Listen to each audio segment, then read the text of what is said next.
Hello, everyone. Welcome. Thank you for joining us this morning. We're going to allow a little bit more time for people to join the room if they're able to. And as we wait, I would like to introduce myself. My name is Madison Burnett, and I'm a BCBA, and I lead our professional development program, and I'll be supporting throughout the webinar today. In addition to that role, I work alongside other BCBAs on our clinician-led recruitment team, and I support in the effort of recruiting quality professionals to join our team. If you are interested in joining MPG, please email us at careers@manhattanpsychologygroup.com. All right, now I'd like to tell you a little bit about Manhattan Psychology Group. We were established in 2011, and we've continued to grow our team consisting of skilled adult and child psychologists, neuropsychologists, behavior analysts, special educators, licensed social workers, and behavior interventionists. Our vision at MPG is to create a future where individuals and their families feel supported, connected, and empowered. And our mission is to provide multidisciplinary integrated support for individuals and their families who experience mental health, behavioral, and educational challenges.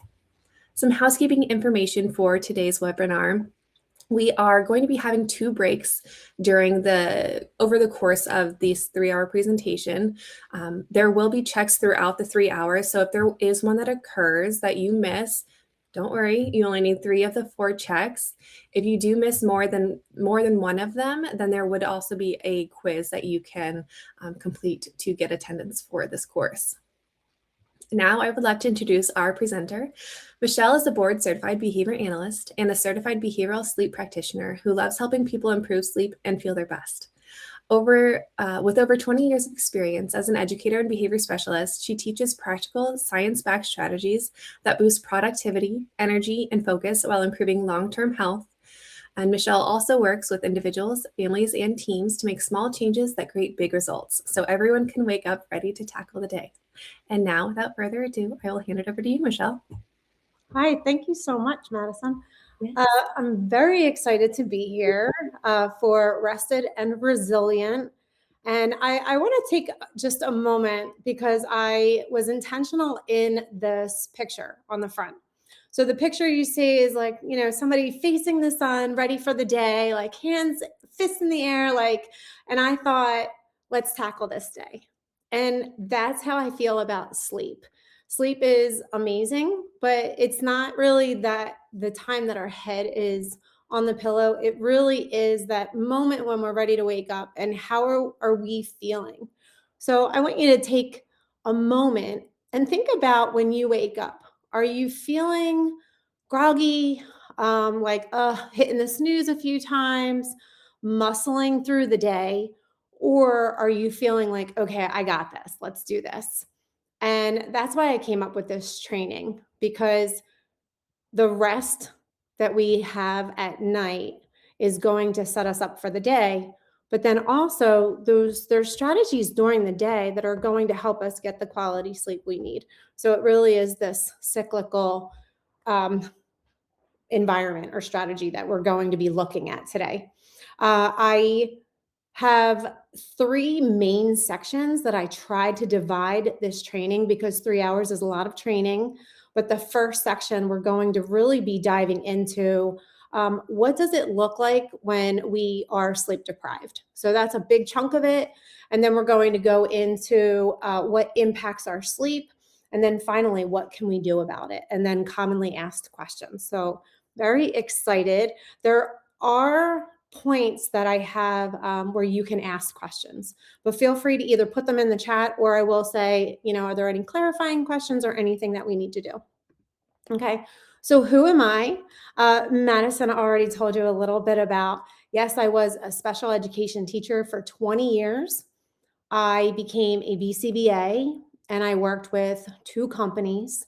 And during this time, I decided for a lot of reasons to go out on my own and start my own business. And the reason for that is because one of the companies that I worked for was primarily in-home care.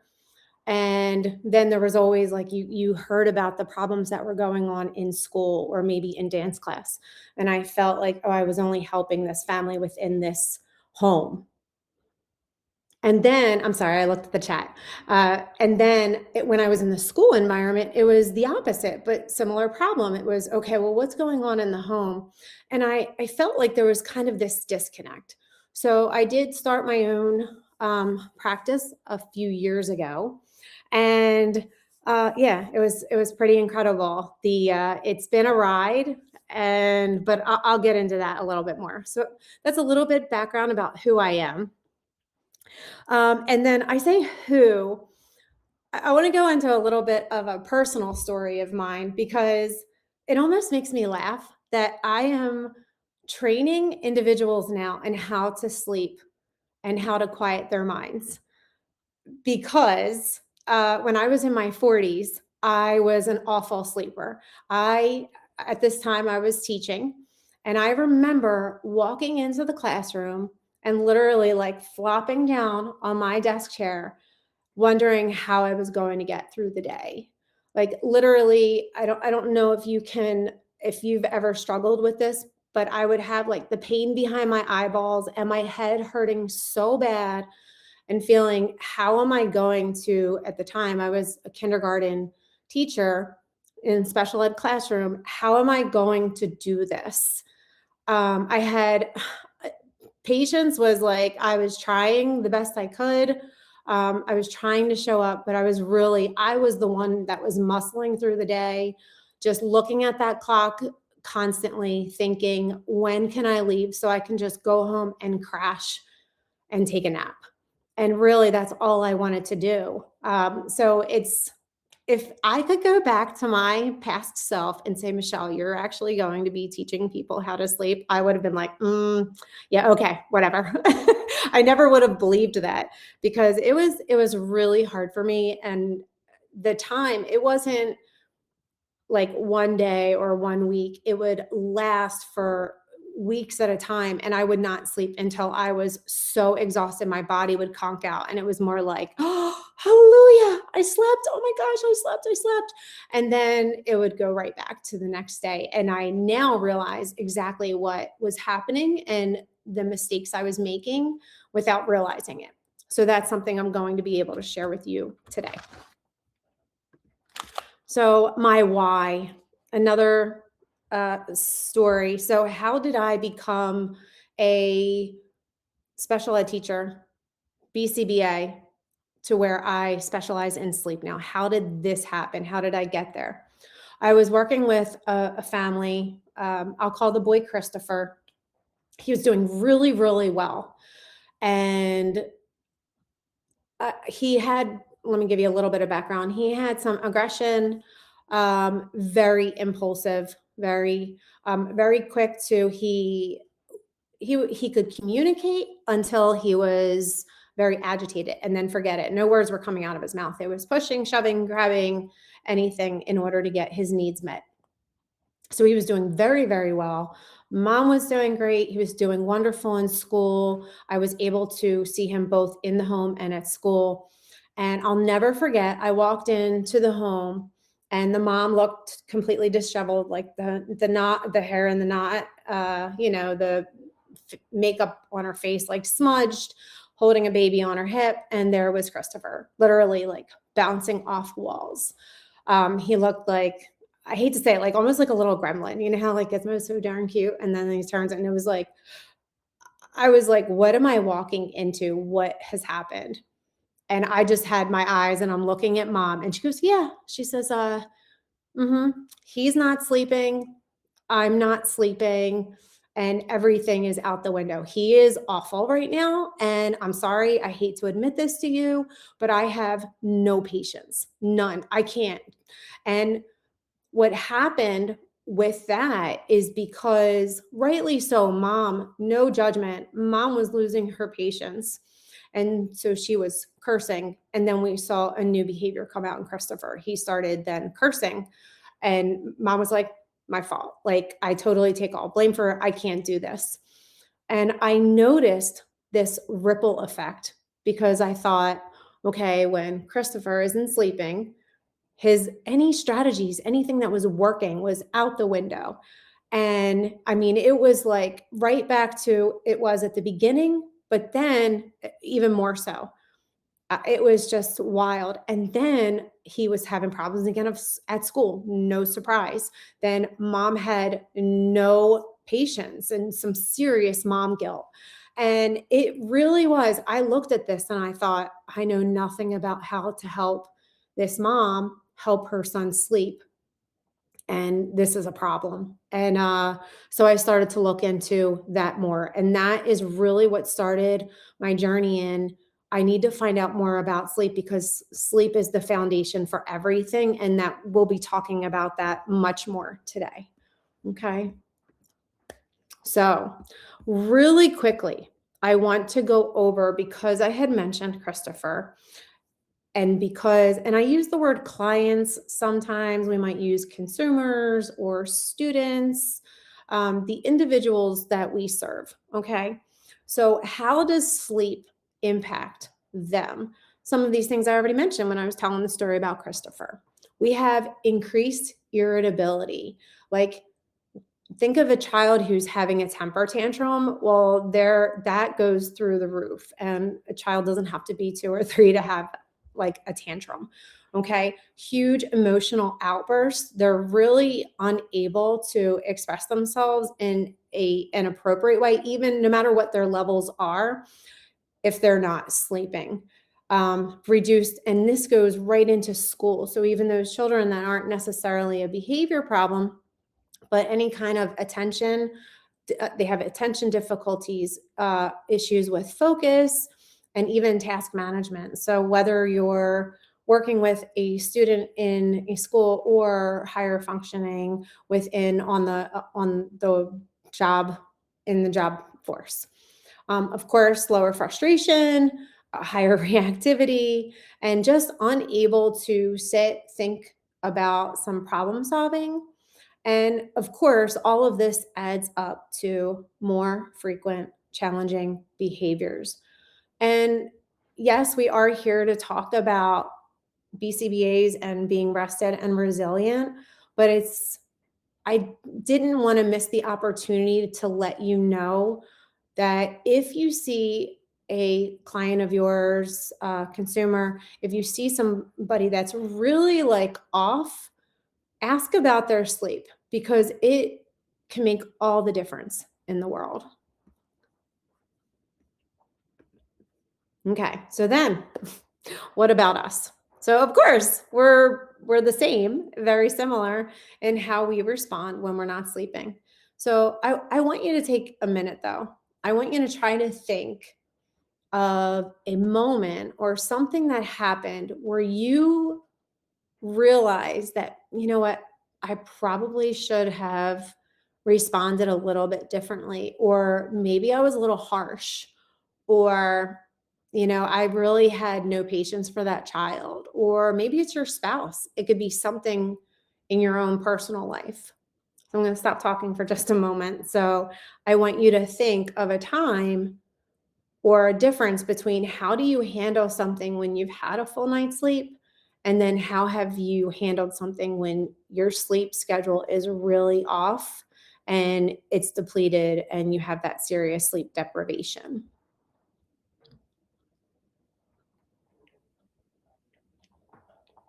Sorry, I figured I'd take a drink in there. So I hope you were able to think of something. I know I thought right away, my husband. My husband can do something. And if I'm in a full night's sleep, I'm like, that's John. That's what he does.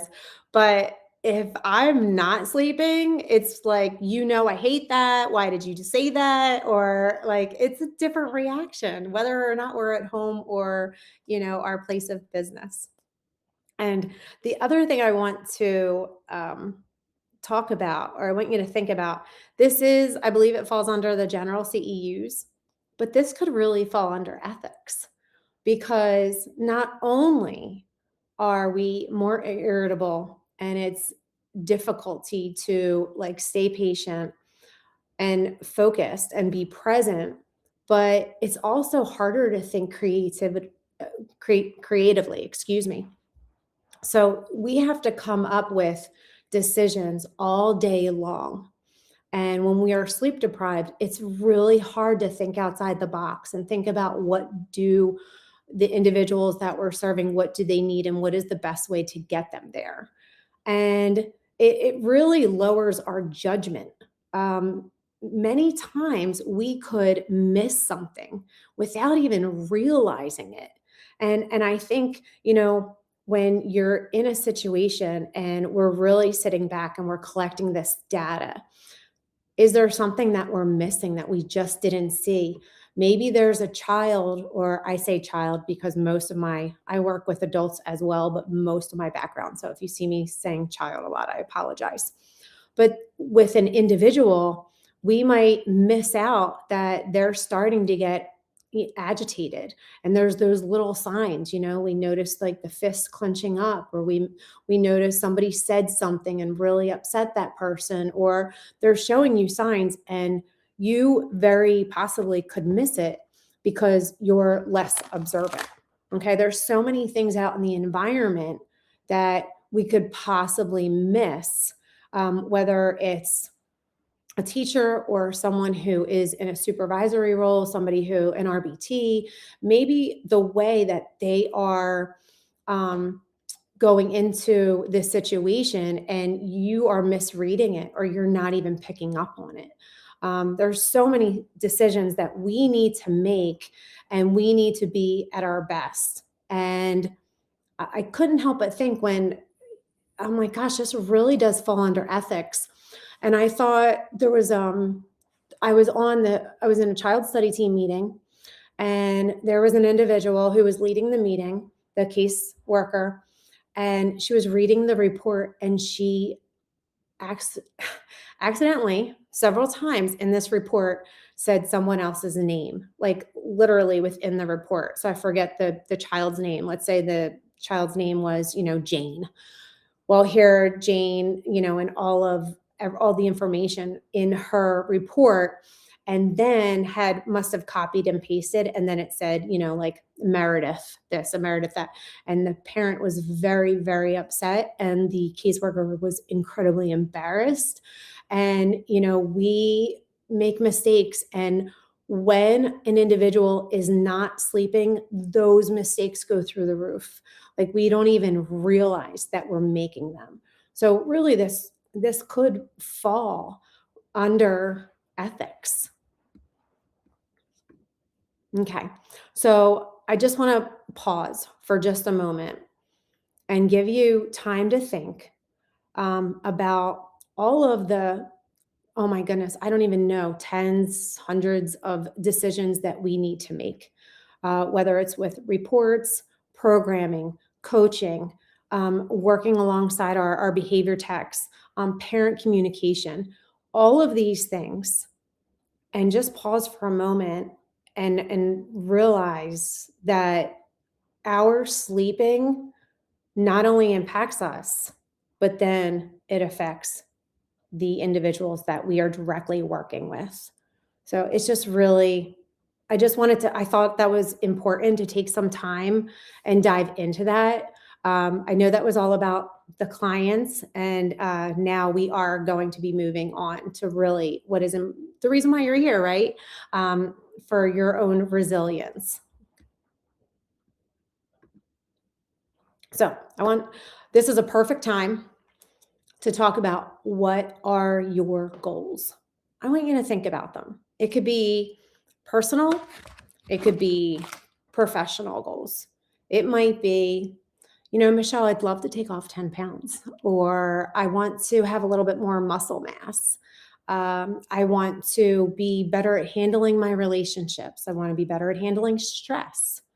I want to take time off of my best run. So what are those goals? Maybe I want to move up within the company where I'm currently working. I want to feel more confident. I want to have more energy. I want to perform better. No secret, you may have already guessed it, but whatever those goals are, whatever you're thinking about, and you're like, wow, it's the beginning of the year.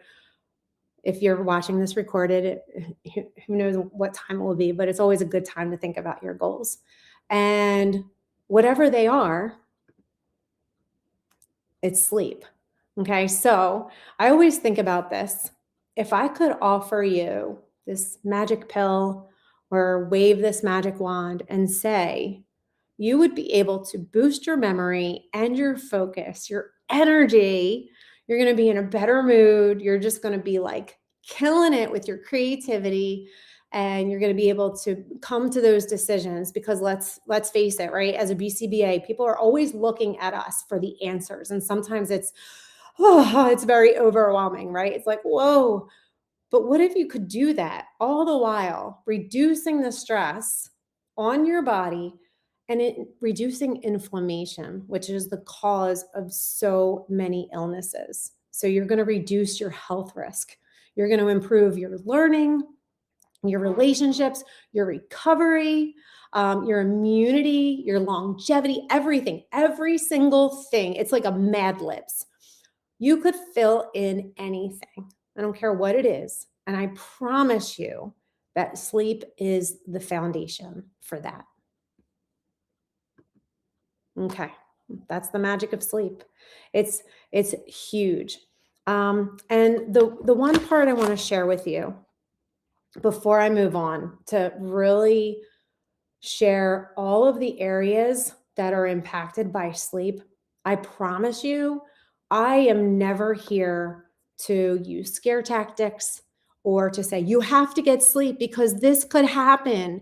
And I would never want to do that. And the biggest reason why I would not want to do that is because if you are thinking, oh my God, I have to sleep, Michelle told me all of these things it affects, then you're not able to be at that calm where you can actually sleep. So please know that I want you to really think of these as the benefits of sleeping and not just really scary things that can happen, which may be true. But I hope that this is more uplifting and just more informational than scary. Okay.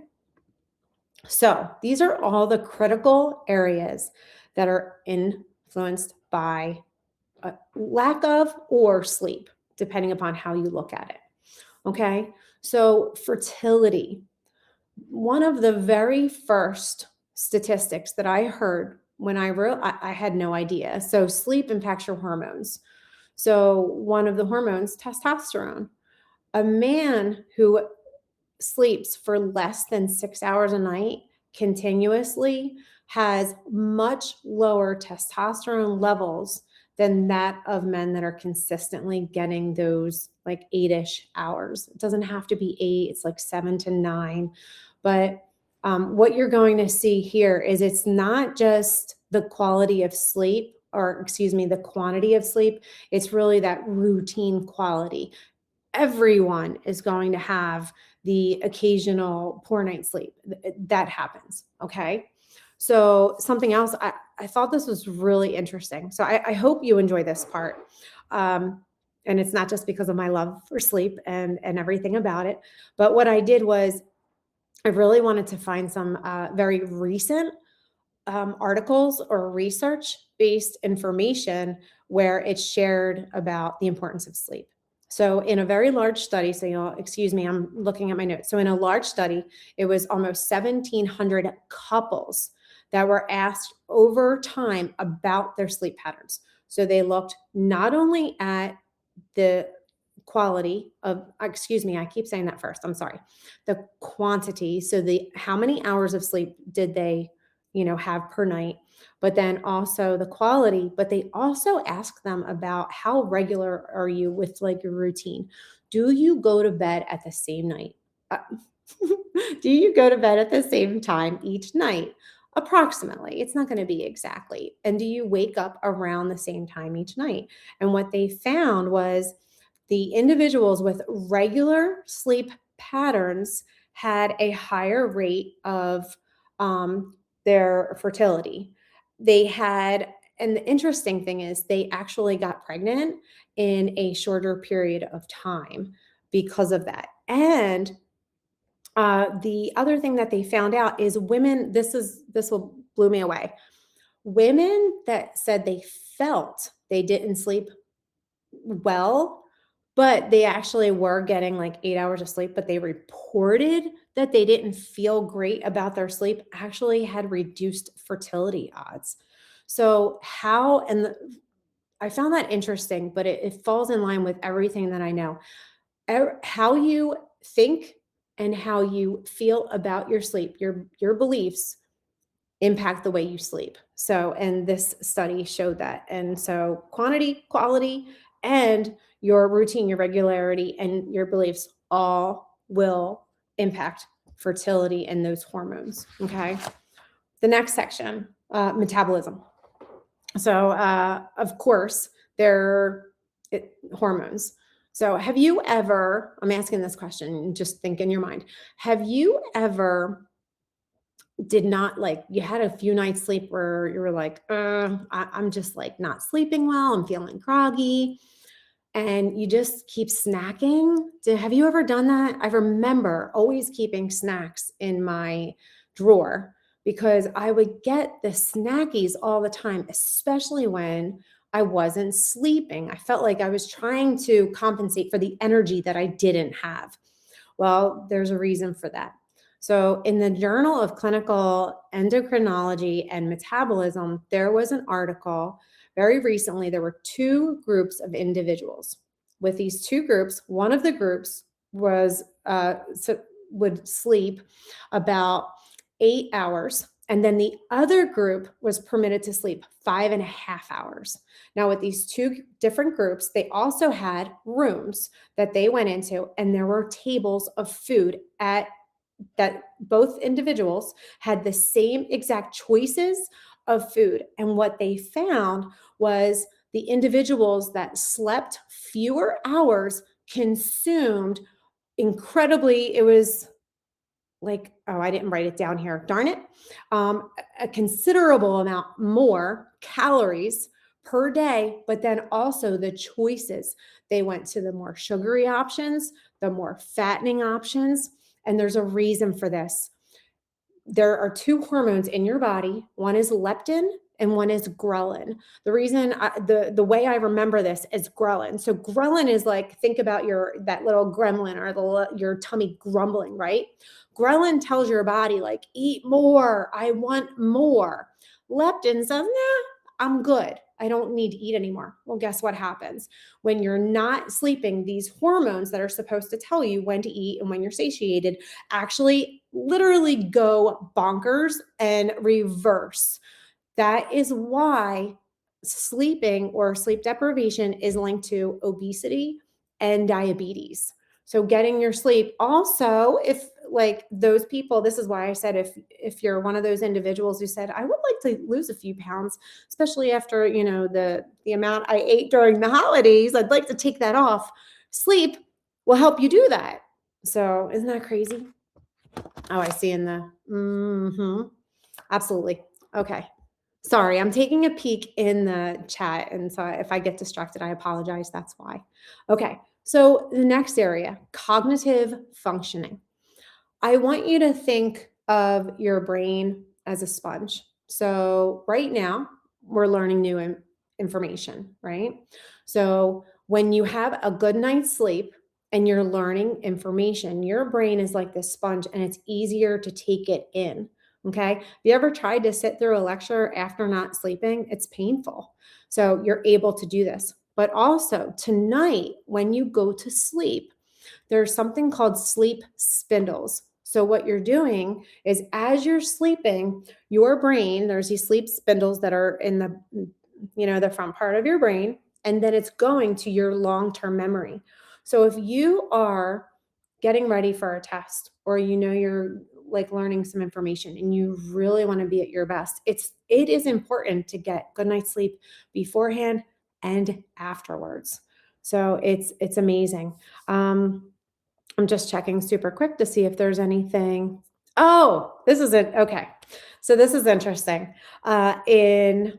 So this study is not new. However, the reason why it's not is because researchers are not allowed to have college students or research like individuals, the ones who volunteer, they're not allowed to keep them up all night because of the effects of not sleeping. So that's why this one is older, because they're not allowed to reproduce this study. So in 1997, research took a look at 44 students. So not a huge group, but 44 students. And they had them randomly stay up all night long or go to bed and have a full night's sleep. Now, this is not surprising at all. They took a standardized critical thinking test, and you can guess, no surprise, who did better on that, right? This is the interesting part. When they had questioned the students to say, how well did you think you performed on this test? Even those who were sleep deprived said, I did pretty good. I don't think that sleep impacted me at all. So sometimes we think we're functioning at a higher level than we really are. So I thought that was really interesting. I also, the fact that they're not allowed to replicate that anymore because you're not allowed to keep people up in for research purposes. The other thing is also not surprising that if our cognitive functioning and our memories are linked to our sleep, then that also impacts our aging. And the scary part for me, and I didn't know this right away, of course, when I was not sleeping, is it does increase the odds for dementia, which is very scary. What happens is, yeah, I'm sure you've heard of a detox, right? If some we might go through a detox, or there's the lymphatic draining system. It helps, right, flush out these toxins. Well, there is a protein that builds up in the brain, and it is a beta amyloid. They found that when there's this buildup, that is what brings on dementia or Alzheimer's. And the sad part about this is poor sleep will increase the beta amyloid accumulation. But the beta amyloid accumulation disrupts sleep.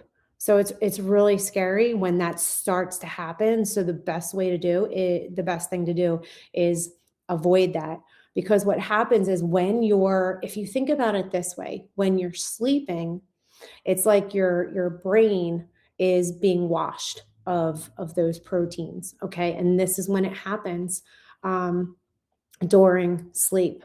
One thing I'm going to recommend later at the end is a book that's written by Dr. Matthew Walker. And Dr. Matthew Walker was researching Alzheimer's. And he actually became very intrigued with sleep because as he was, doing all these things, hooking the people up with Alzheimer's and finding out like what happens in the brain and everything, he found that there is a difference in the way the brain reacts during the day and what's happening with the brain and the brain activity, because there's still a lot going on with the brain while we're sleeping. And he found that, and that was like the reason why he went into sleep. And he's like the guru of sleep. Okay.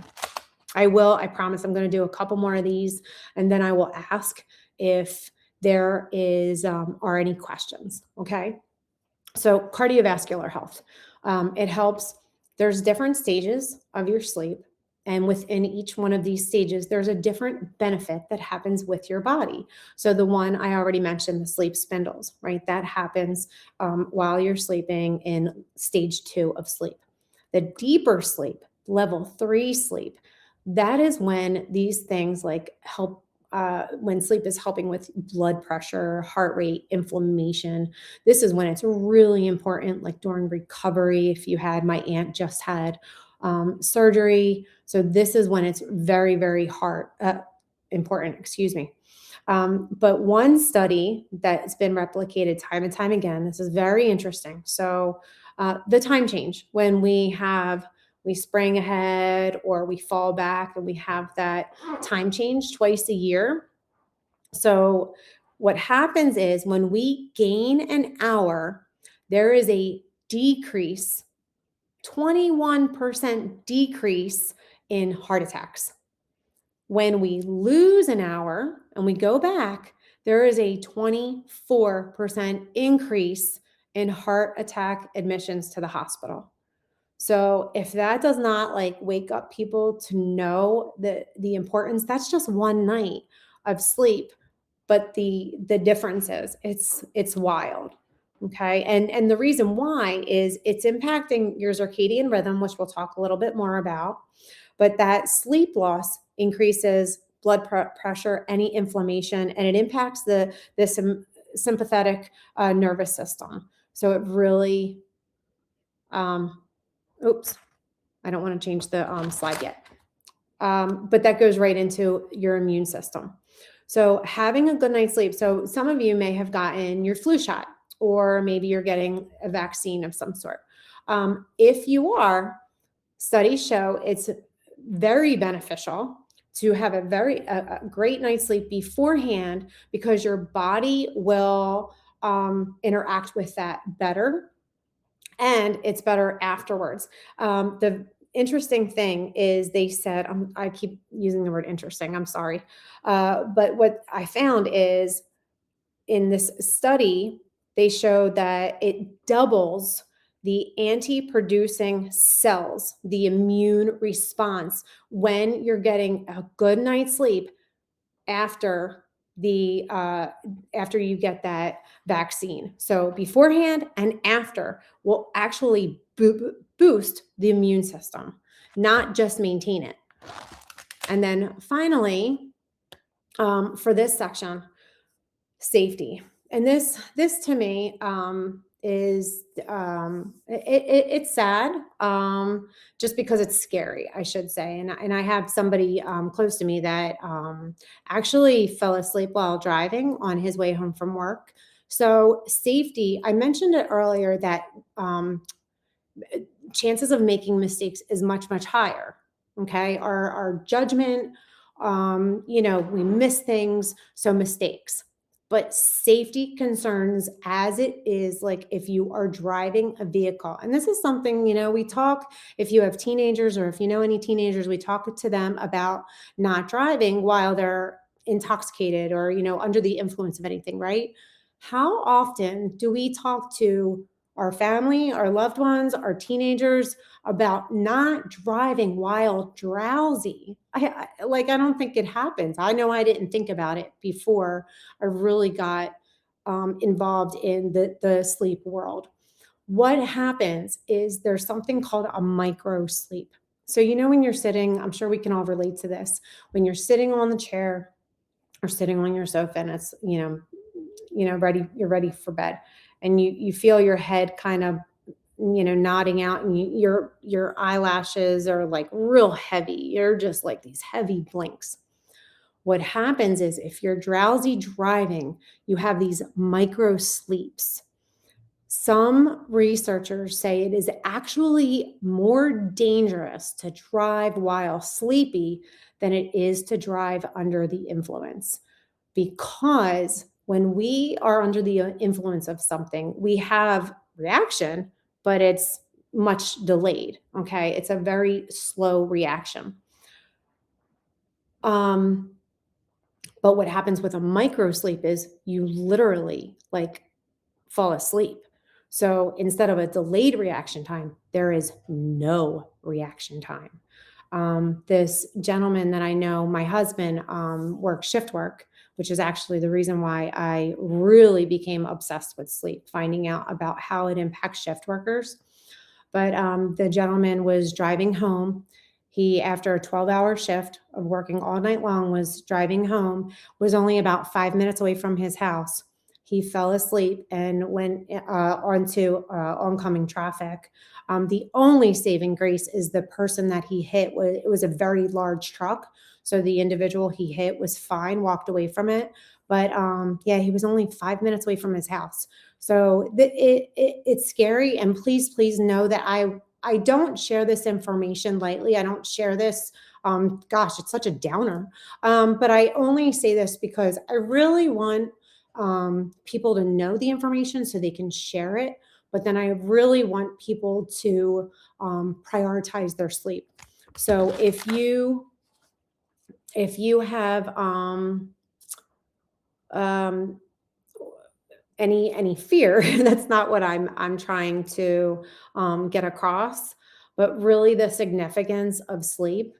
I will share very quickly because I mentioned it. So when I first started, we're going to have a Q&A after this.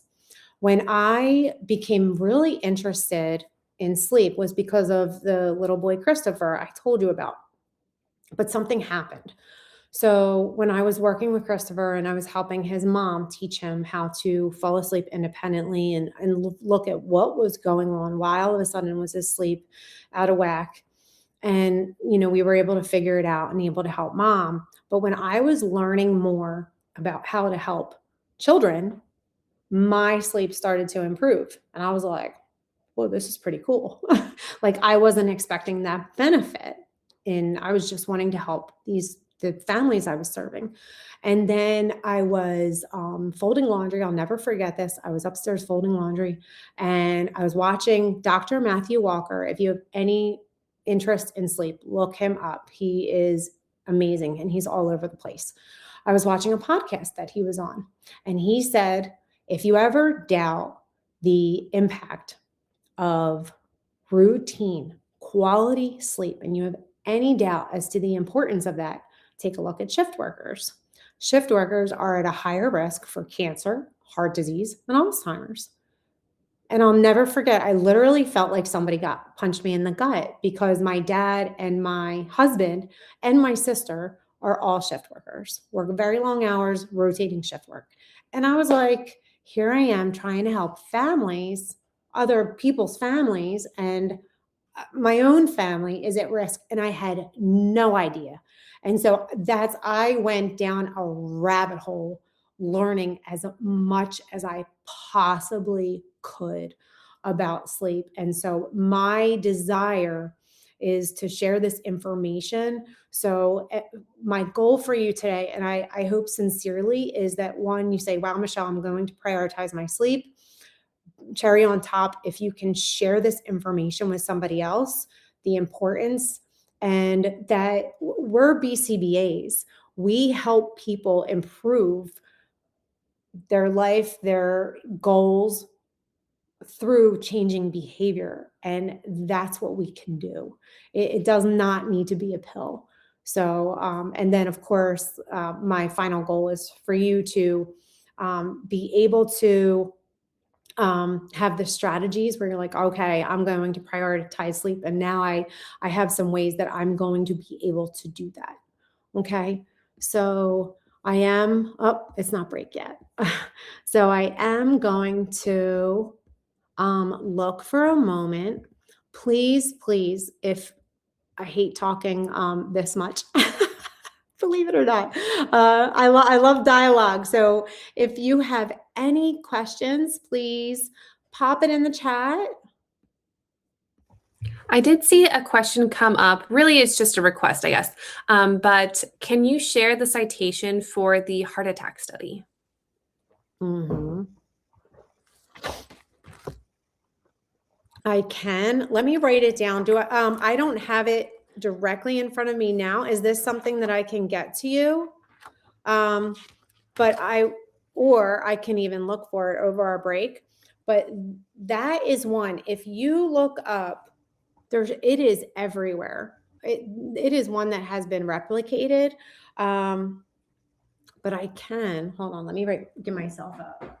If you can't find it quickly, I can always email it to the person that posed the question after the presentation.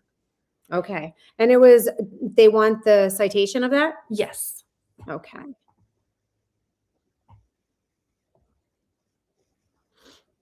Yes, I first heard about that when I was listening to Dr. Matthew Walker's podcast. And I heard that and I thought, that can't be right. Like, is that real? And I looked it up and I found it in several places. Citation of this information. Absolutely. So, It is looks there anything I else? did check. It looks like we do have a little over a minute delay, so, it could be that people are just now getting to the Q&A. But if you do think of anything, even as Michelle is presenting, just feel free to drop it into the chat or in the questions section, and I can pull it over, so that we can make sure that they are seen. So whenever we do our next Q&A, it can be answered. Oh, okay. I see. I'm a new mom. Prioritizing sleep seems impossible at the moment. Any tips? Whew, okay. Well, first of all, a blanketed statement. I'm going to say get it wherever you can, which is going to actually contradict what I tell you later. There are times, so later on, we are going to talk about the importance, and I did mention it earlier about a routine. Our bodies love habits, routines like that, having that, and your circadian rhythm is part of that. There are times in our life when you need to sleep as much as you can or when you can. So if you're recovering from some kind of illness, if somebody's getting ready to have surgery, or like so leading up to the surgery and after the surgery helps for recovery. And new moms, I will also say, get sleep while you can, sleep while the baby's sleeping. But are you looking specifically for yourself, or are you looking for help with your little one? Because I will say, I know there's a minute lag. So I will say that I have helped parents that have children 2 and older, but there is, that's more of a specialization for, and there's a wonderful person that I do recommend that helps moms that have newborns and up to 2 years old. So it really, the sleep is much, much different. But yeah, having help is sometimes, I don't know if you have that. Yeah, I think the response on if she's asking about her sleep or her child's sleep is going to be very different. I know I've taken courses on sleep interventions with children, so Yeah, very different. it is very different. Mhm. But that really, without knowing, I'll assume that it's for you. And I would say, like, sleep while the baby's sleeping if you need it. Because so many times, and I know both of my daughter-in-laws have children, and I know they're like, especially the one, she's like, well, I have to do the laundry and I have to do the dishes and I have to get this done while the baby's sleeping. And I'm like, no, they can wait. The dishes can wait, the laundry can wait, but you really want your sleep is prioritize sleep all the time. I know, and you're asking about how I prioritize that, or it seems impossible. The other thing too is it may be short term. It should be. It's not forever. So if it's like you're really struggling, one, I hope you have help. Two, it won't be forever, and it shouldn't be long, whatever, depending upon the age of your child. Okay. I don't see anything else added in there. I hope that helps. I don't know. It's hard without knowing your exact situation and Yeah. who you're asking for. I'm just taking a glimpse real quick to see if there's anything that I missed. I hope you don't mind me peeking at my notes. But is there any? I didn't see any other questions come in, but like Okay. I said, as we are going through the presentation or as you think of something that you want to ask Michelle, just drop it into the chat or in the questions section and we can send them on to her. Okay, great. So before we take a break, I just want to say, I hope that in no way I scared anyone. I know, especially with the last statistic that I gave, and some information, I know it is a little bit scary, but I promise you the last thing I would want you to do is be anxious about it, because when we are anxious, we're not able to relax.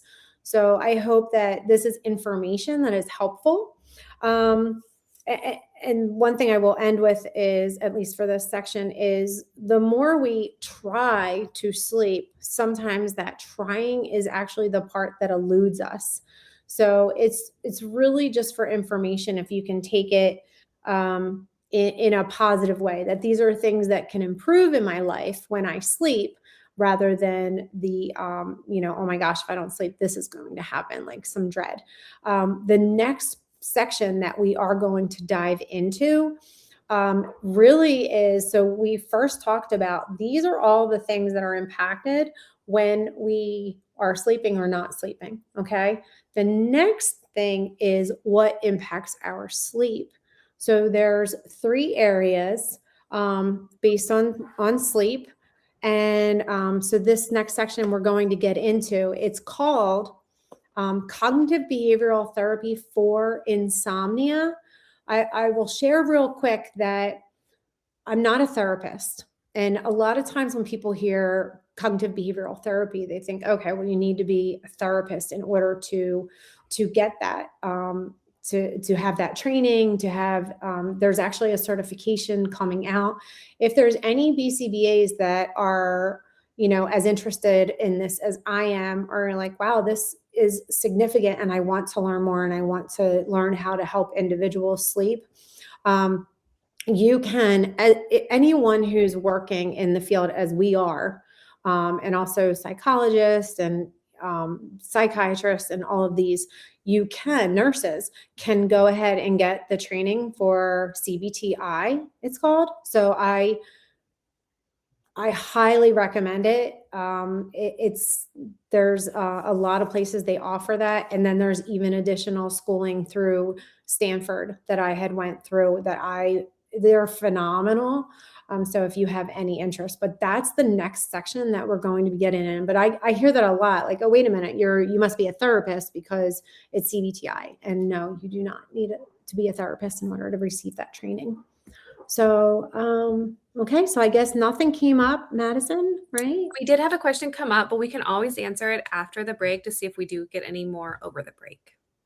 Oh, okay. Oh, I do see, if you want real quick, because this is something I'm not 100% sure about, and I'm very transparent if I don't know. And I know this doesn't help you, but I love questions when I'm not sure about the answer, because I love to research more. But the question was, there anything about thyroid levels in the sleep and fertility study? I did not see that specifically in the studies that I looked in, but I will look more, and I can, Madison, is that okay if I send you information and then you pass it along? Is that how we do that? Yeah. Okay. But I know when I tell you that sleep is like Mad Libs, and anything you fill in, it's impacted by sleep. I mean it. It's just amazing. So I will look that up, though. I think that was the question, right, Madison, that we were. Yeah, and I believe Caitlin had asked or made a comment earlier in the chat. Let me scroll up to see if I can find it. Just about how the thyroid can impact sleep in general. Mm-hmm. Yes. So earlier she had said that she wondered how much of sleep is related to thyroid functioning as well. Mm-hmm. Yes. Caitlin, I apologize that I don't know that answer, but I promise you I will find that and give that information to Madison to pass along. Okay. Thank you. All right. So I think now is a good time to digest all of that. Do whatever you need to do. How about, like, we'll say 6 minutes, Yeah. because that will be 12 o'clock. I think that's perfect. Sounds great. See everyone back at 12 o'clock. Oh, if there is an attendance check while we're on break and you miss it, don't worry. Again, you just have to get 3 of the 4. So don't fret. If you miss more than one of them, then there will be a quiz that you can complete for the live attendance. All right. Thanks. We'll see everyone back in 6 minutes. Awesome. Okay. So what impacts our sleep? This is the section that I would recommend getting a piece of paper out. This is the area where you're hopefully going to be able to see, okay, this is where I can make a change. This is a habit that I can start to bring into my everyday life. because within these 3 areas, I hope that you can find one small thing in each area that's going to help impact your sleep for the better. Okay, so the 3 areas, I'm going to just go over what they mean and what they are, and then we'll get into a little bit more of what you can do to help them. Okay, so the first thing is your sleep pressure. It's also called homeostatic drive. Sometimes you'll hear it called sleep drive. That basically, the longer you're awake, the sleepier you're going to get. You're building it's adenosine, but you're building that in your body. And so then you build up enough and then you are tired. Now, I want you to think about your sleep drive as a balloon.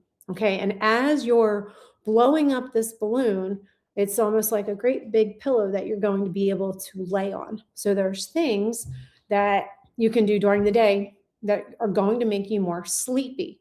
Okay. I saw that. I will explain that. I'll wait for, I see a question about CBTI training, and I will absolutely share a little bit more at the end of this section for CBTI. Okay, thank you. Now, what happens is when you go to sleep, that resets. Okay, so in the morning, you're feeling a little bit more energy because you don't have all of that adenosine buildup. And that isn't necessarily as important as there are certain things that you can do to help build your sleep drive, but there's also things that you can do to hurt your sleep drive, and we'll talk about those. The second part is your circadian rhythm. That's your 24-hour-ish clock that we have, our internal clock. Now, some people could be morning. I'm a morning person. I get up early, I go to bed early, and that is just what I prefer.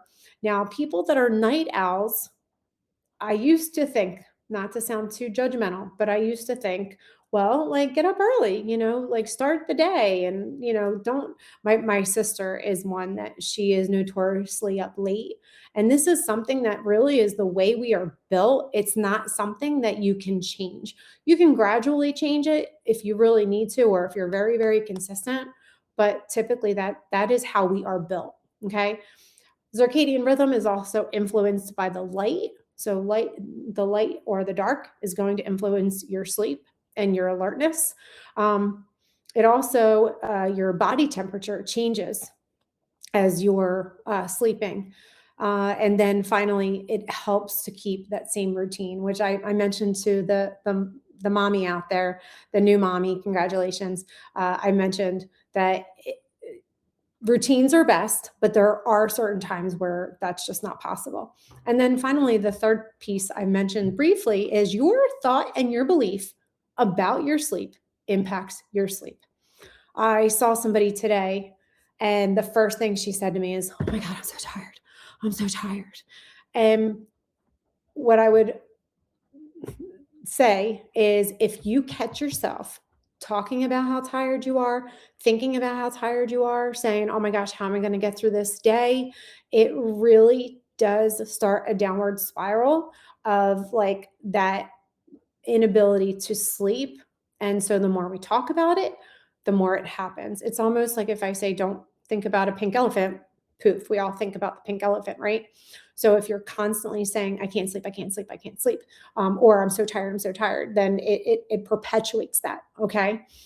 So I say right here, trying too hard backfires. And I mentioned anything that your thoughts of like, oh my God, this is going to be awful. Everybody's going to notice I'm like so tired. And it really increases that pressure, that need to sleep, and then it eludes us. Okay. So we're going to talk a little bit about that, but this is a tip already in here, but a simple rephrasing that, or the way we think about it. So instead of like, oh my God, I'm never going to be able to get through the day, it's like, okay, maybe I didn't sleep great, but you know what? I'm going to be okay. I'm going to do this. So it's really important. So the first part we're going to go over. Excuse me. I'm sorry. I apologize. So as I mentioned, this is cognitive behavioral therapy for insomnia. The CBTI is the initials. And This is the gold standard of care for individuals with insomnia. Now, funny enough, if you had asked me when I was in my 40s and I did not sleep for weeks and months at a time for over the course of years, if you had asked me if I had insomnia, I would say, no, I'm just not a good sleeper.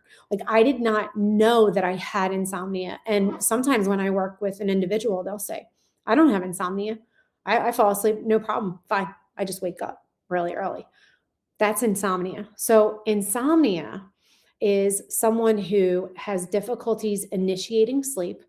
So, a person who lays their head down and they're tired and they're like, it's almost like the moment their head hits the pillow, it's they're wide awake. They're like, okay, I was tired a minute ago. What just happened?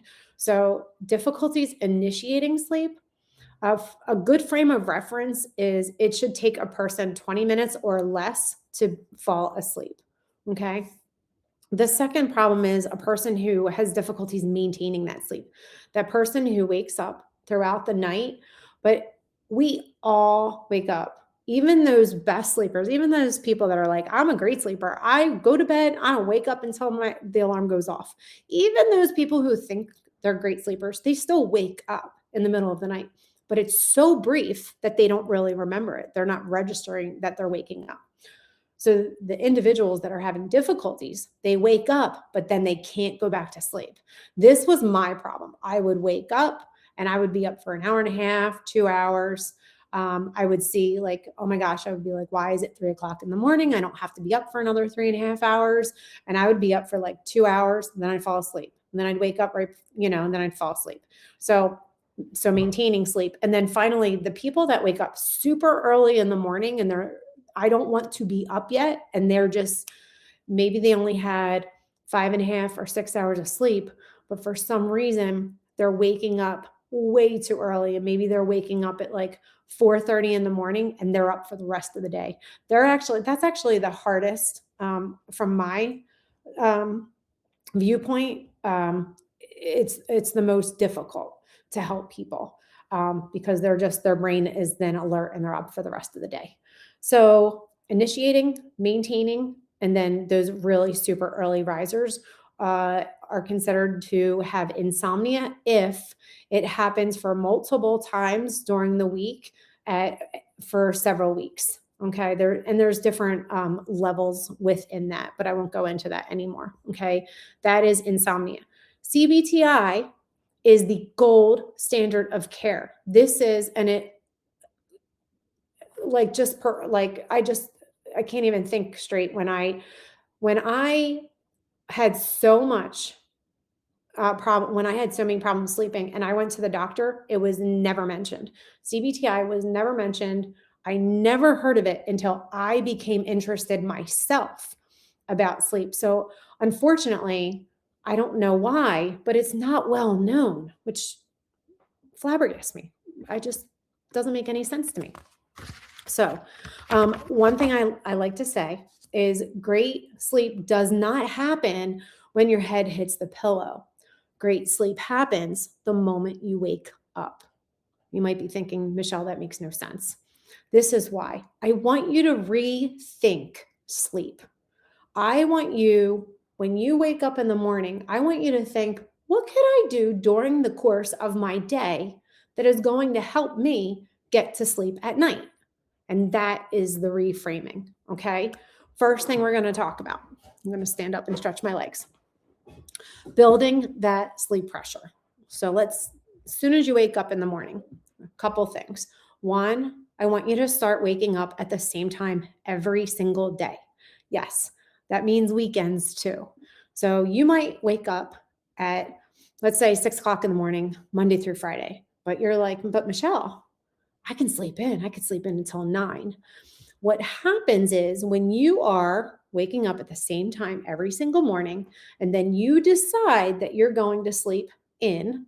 Now, if you're sleeping in for a half an hour or 45 minutes, like it's not going to be huge. If you're sleeping in for like 3 hours longer, it is going to impact your next night of sleep. And then what happens? Let's go through this. So you It's Saturday morning. I'm going to sleep till 10. And then Saturday night, what happens is you stay up late. And then Sunday, you again sleep in. And then Sunday night, what happens? Sunday night, you got to be in Monday morning, but you're not tired because you just have been sleeping in. Well, you might be a little tired. If you are, it's actually called social jet lag. If you are getting up, or I'm sorry, if you're going to bed every night at the same time, but then one night you decide to go to bed much, much later, it's like a 3 hour difference. Like if you, this is, I love to keep a journal for these kind of things to really start collecting some data on yourself if you are a poor sleeper, and look and see like, okay, well, I went to bed at 9 this night and 12 this night. It's literally called social jet lag. And it's the same if you're here on the East Coast and then you're flying over to California, your body's going to be out of whack. Well, you're doing that to yourself by this awful sleep. Okay. Which actually does go into your circadian rhythm too. Some of these are a little bit overlap, but you want to wake up. The moment you wake up, the best thing that you can do for yourself is light. Light.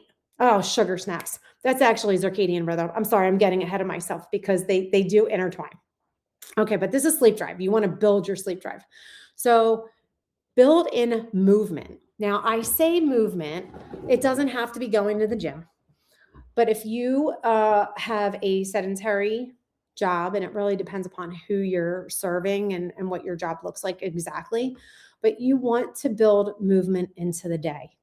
And I will even suggest that not only are you building in some kind of movement, if you can, like right now it's freezing where I am, it's probably about 30 degrees right now, but if you can get outside, it really helps stress. And when you can help work through the stress during the day, then it is going to help you sleep that night. Okay. That's the same for movement, any kind of exercise. There's another book I will be recommending at the end of this session, but they recommend the best thing you can do for stress is exercise and continuing that. It's called like finishing the cycle of a stressful moment, okay, is exercise, but it's going to also make you tired. The other thing is learning. Anytime this mental stimulation, you're going to say after these 3 hours, you might say, wow, I'm kind of winded. It's a lot of new information. It's brain power that you're doing, that you're building up. The other thing is socializing.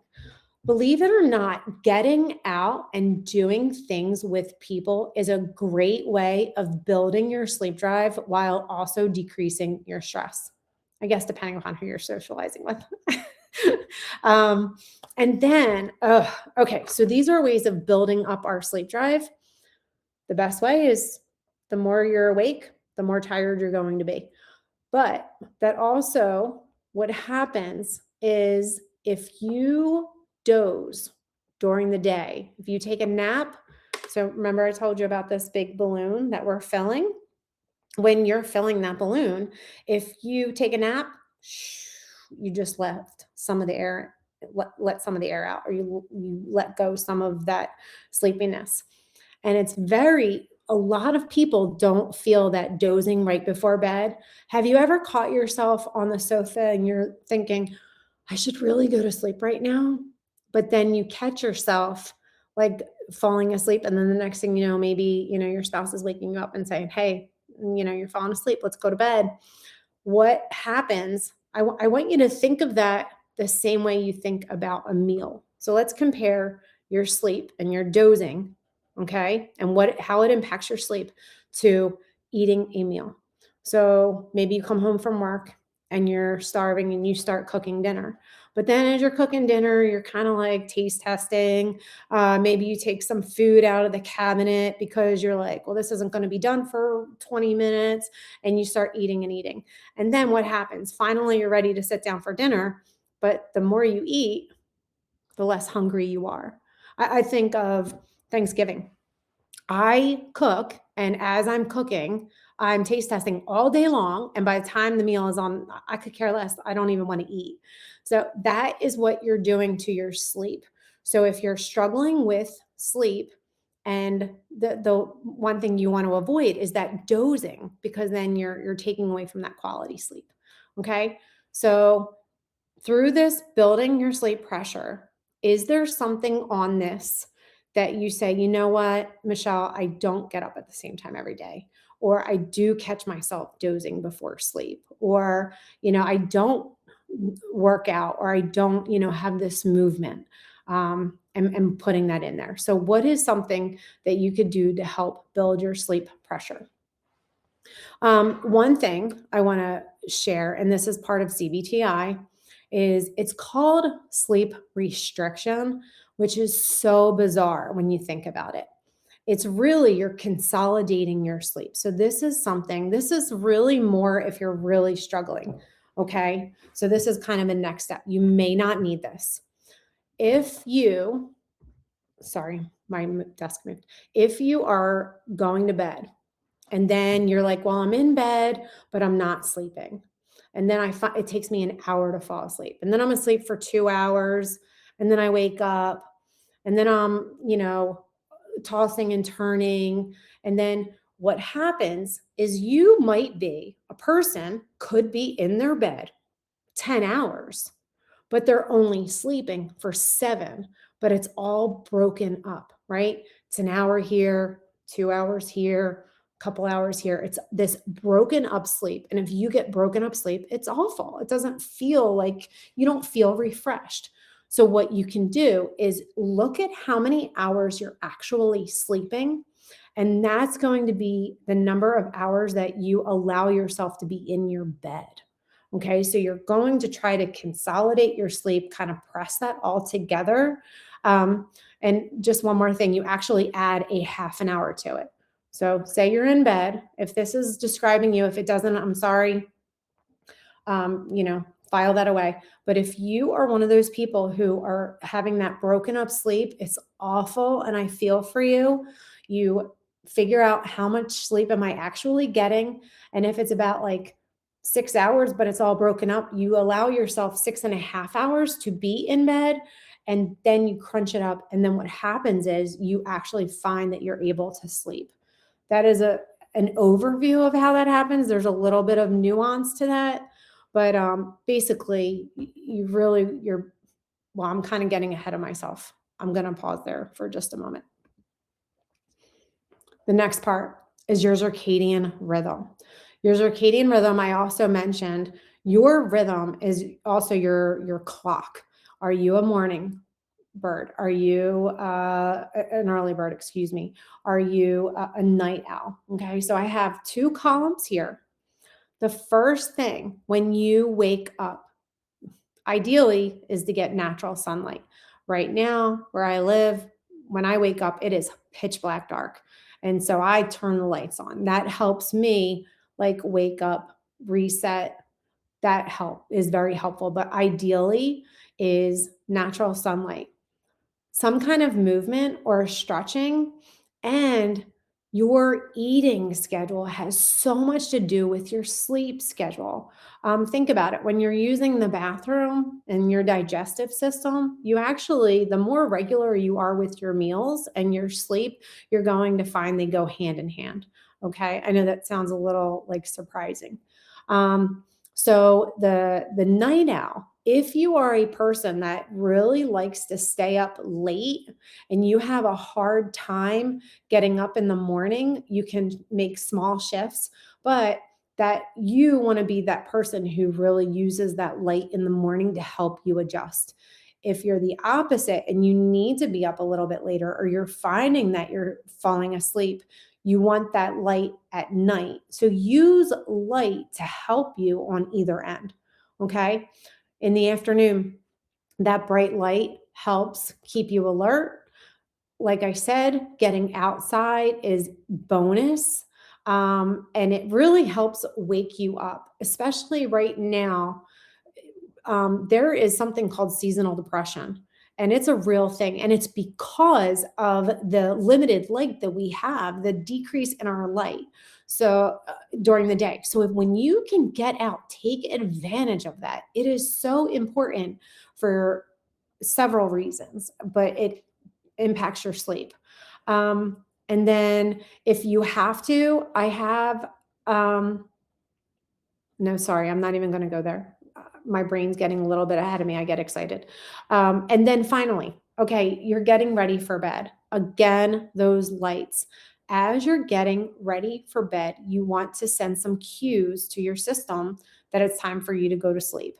So you might lower the lights, start turning them off. So it's the exact opposite. Turn down the thermostat to help with your body temperature. The statistics show that the optimum temperature is between 65 to 68 degrees for sleep is optimum. And your temperature, as you're going to sleep, ready for bed, your internal temperature does lower. And as you're getting ready to wake up, like towards the later part of depending upon what time you go to bed, but it could be like 3 or 4 o'clock in the morning, your temperature, your internal temperature starts to go up. And that's why a lot of people wake up around that time. I have reduced blue light exposure, which we're going to talk about this because a lot of people, there were so many studies that say blue light is awful for melatonin, blue light is awful for sleeping. But I'm actually going to share new information about that and what studies find. But I put this in here purposefully just to say it's not as bad as scientists once thought. So scientists, sometimes they have it wrong. And what they found was they thought that melatonin would slow production of melatonin for an hour if you are having the blue light. I mean, blue light glasses and everything. It's all found to be like, if you have blue light glasses, don't even bother. There's another study about that too, if anyone's interested. Very interesting. Like, it's crazy. I'm sorry. I get excited and I go off on a tangent. I'm trying, I promise. But anyway, it only slows down melatonin for about 10 minutes, melatonin production. And then the consistent bedtime routine, which we talked about. Okay. And if you need to shift your bedtime, slowly and gradual is always better. So that is your circadian rhythm. Okay. So let's figure out how we can really look at this. Using light strategically, I already talked about. Whether it's in the morning, using it to wake you up, or lowering it at night to go to bed, or if you need to stay up a little bit later, you're going to keep that. Get moving. I already talked about how you want to exercise, but this is the interesting thing. There are certain aspects that are bidirectional. Okay, so sleep and exercise are bidirectional, meaning if you get a good night's sleep, you have that energy and you're like, let's go work out. Let's do this. When you're working out, it makes you fatigued and then it helps you sleep. So they really do go hand in hand. Okay. Give yourself breaks. Oh my goodness. From screen time. One reason why individuals, especially those individuals that I mentioned they're so tired. They're like, Michelle, why is it I'm exhausted? I lay down, I hit my pillow, and my brain is going a mile a minute. Okay. One of those reasons is because we are constantly being inundated with information, right? Even our breaks, we're typically on our phone, right? Look how often people like go in a restaurant, people are on their phone, like things that are supposed to be enjoyable and people are still on their phone. I mean, I see people go into the bathroom and they're bringing their phone. Like, we are like attached to constant information. Give your brain a break.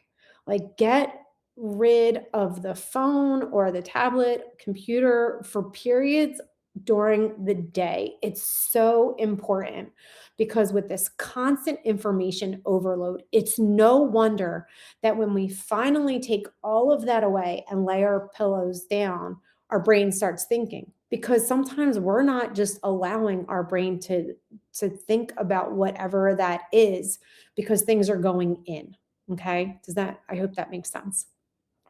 The other thing is the timing of your meals and drink. I'm sure you've all had where you've eaten dinner later at night and you have a really heavy meal and you're unable to sleep. It's very difficult to sleep on a full stomach because your digestive system, everything's still working internally. And so you're trying to rest at the time when your body is still working. So lighter meals late at night, really avoid if you are starving, you're like, I got to eat something, have something lighter. The other part is the drinking. Alcohol will wreak havoc on your sleep. Even if you say, you know what, I have that glass of wine before bed, helps me unwind. If you want that glass of wine, my suggestion would be move that glass of wine a little bit earlier. Okay, have that when maybe you're having your dinner, if your dinner is earlier. Okay. Trying to think if there's something that I wanted to add to that. I think that was it. Okay. Yep. Okay. Does anyone have any questions about, we went over sleep drive, circadian rhythm. We're going to go into more about quieting the mind. I will explain, somebody had asked me, can I explain more about CBTI training and what is that exactly? So CBTI is the method in which you help individuals that are struggling with insomnia. And how can you look at their behaviors and then change those behaviors in order to help them sleep? One of the number one things that um, goes along with your sleep consultations, I'll call them, is a sleep diary. So there's a sleep diary and people fill it out. So you know exactly what time is a person going to bed, what time are they actually falling asleep, how many times are they waking up for approximately how long, what time is their final wake time, and then what time are they actually getting out of bed. And you're taking all of this information and you're learning, what does their sleep look like? And the training is showing you how to use that, along with learning more about the sleep drive, learning more about circadian rhythm, and learning ways to quiet the mind. I know Pessy has a training for 3 days in order to get this certification, or excuse me, in order to get the training. And then there's other places that you can also get help with, like if you have a client and you're teaching them or you're working with them for insomnia, they actually help you work alongside of them. Because one thing I found when I was interested in the CBTI training, it was great, but I didn't have anybody to talk to. So as a BCBA, I hope you have a really good support system where you can say, I'm really struggling with this client, or I'm not really sure what to do with this behavior, or this happened. And we have BCBAs that we can call and we can discuss this with. When I was working with individuals with difficulties helping them with insomnia, I felt like I didn't have anybody. So I was able to find more support. I went through Stanford University and it was all online. So I hope that answers your question. CBTI training is really something that you want to do if you're thinking, this is fantastic, Michelle, I would love to learn more to help people with their sleep. And it's a training that you can get. So I hope that answers that question. Was there anything, just popping in the chat really quick?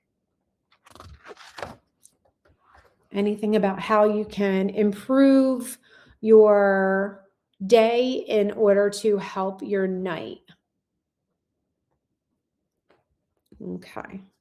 I don't see anything. So, okay. So the first part, we talked about were all the scary things or wonderful ways, I guess, that sleep impacts our life. Then we talked about what impacts our sleep with those three things. And so now, really, the next big portion of that is going to be how to quiet your mind. We have some stressful days where it's sometimes like, how can I sleep because I have this to do or this to deal with, or like, today was crazy. Sometimes it's just daily stressors. And then sometimes they're really bad days. And you're like, I don't know how to turn this off in order to go to sleep. So that's the next part we're going to talk about. We are going to talk, let's see, let me move this, ways of quieting the mind. Okay, bedtime routines are not just for kids. I don't know how many of you have a routine, but this is really called the buffer zone.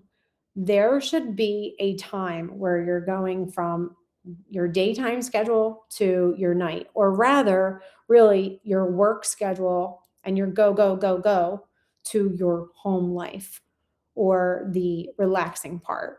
Okay. Sometimes that's really hard when we are working and then we also have our family, but there should definitely be a divide between, okay, work is done and now I'm with my family, or okay, the craziness, and then like, okay, some time for just dividing the stress between our sleep. Okay. We don't want to be go, go, go, go, go, and then hit the pillow, because that's another reason why individuals that have difficulty falling asleep is because they didn't give themselves that time to decompress. Okay. So I want you to start thinking about, what does your routine look like, or what really, or do you have a routine?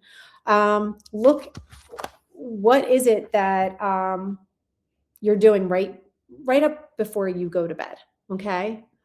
Oh, I'm so glad to hear that. Somebody said that's why I don't read or watch TV in bed. Yes, we're going to be talking about that. Stimulus control for our bed. Don't do anything in bed but sleep and sex. Yes, absolutely, especially if you're struggling. Well, okay, I think I skipped one. I went 2 screens. Okay, here we are. So this is the buffer zone. And like I mentioned, it's really a period of time. If it could be an hour, that's amazing. If it's a half an hour, where if you're like, Michelle, I'm a mom. I wish I had but it's really a calming. And even if you are a parent, your children should have this too, where maybe you're, sitting on the couch and you're reading a book together, or you're sitting and you're cuddling and you're watching, an episode of Bluey, whatever that looks like. But there should be an intended time to allow your body to shift from all of these thoughts and decisions and everything we have to make, and the stress and the stimulation, so we can start to bring ourselves down. And we need that, and our children need that. So ways of doing that. Okay, so examples of buffer zone activities. Already mentioned, dimming the lights is one great way to signal to our brain, okay, this is like our time to relax.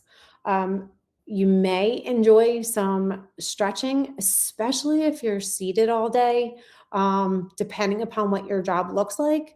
You may enjoy that. Reading a book, I would recommend something that is not work related. And not, some people say, Michelle, I can't read a book before bed because next thing I know, I'm in 200 pages and I lost sleep. So you want to find something that's relaxing to you. Okay. Journaling is a great time. Journaling is a great way too, to really start ending that day with, maybe there's some things that are still in your mind that you don't want to forget that you have for the next day. But this way you can write them down and be like, okay, that's going to close off my day. It's almost like closing shop. Okay. Is that journal activity. I love the brain dump. Brain dump, I love it when I feel like it's like the pinball machine, where you're thinking of all the different hats you wear, right? So your responsibilities at work, or maybe, you're a spouse or you're a parent, right? And all of these things are coming up and things that you have to do. And I'm like, answering this email, writing this report, or like going to the store because this client needs this, or, oh, I didn't call that parent. And, you feel like scattered. Well, it's like, oh my gosh, I have too much in here. I love a brain dump. Get everything out of here. And it's better, studies show that it's better to write it down. That hand brain connection is get it out. And I will literally write every single thing down until I'm like, is anything else in there? And get it out. Okay. We are going to talk about different breathing exercises. I'm going to actually save this, but these are all examples of buffer zone activities. And there could be other ones, maybe like having a skincare routine could be part of your buffer zone. But I want you to think about what's something that I enjoy that is relaxing to me. It's different. Every person's different.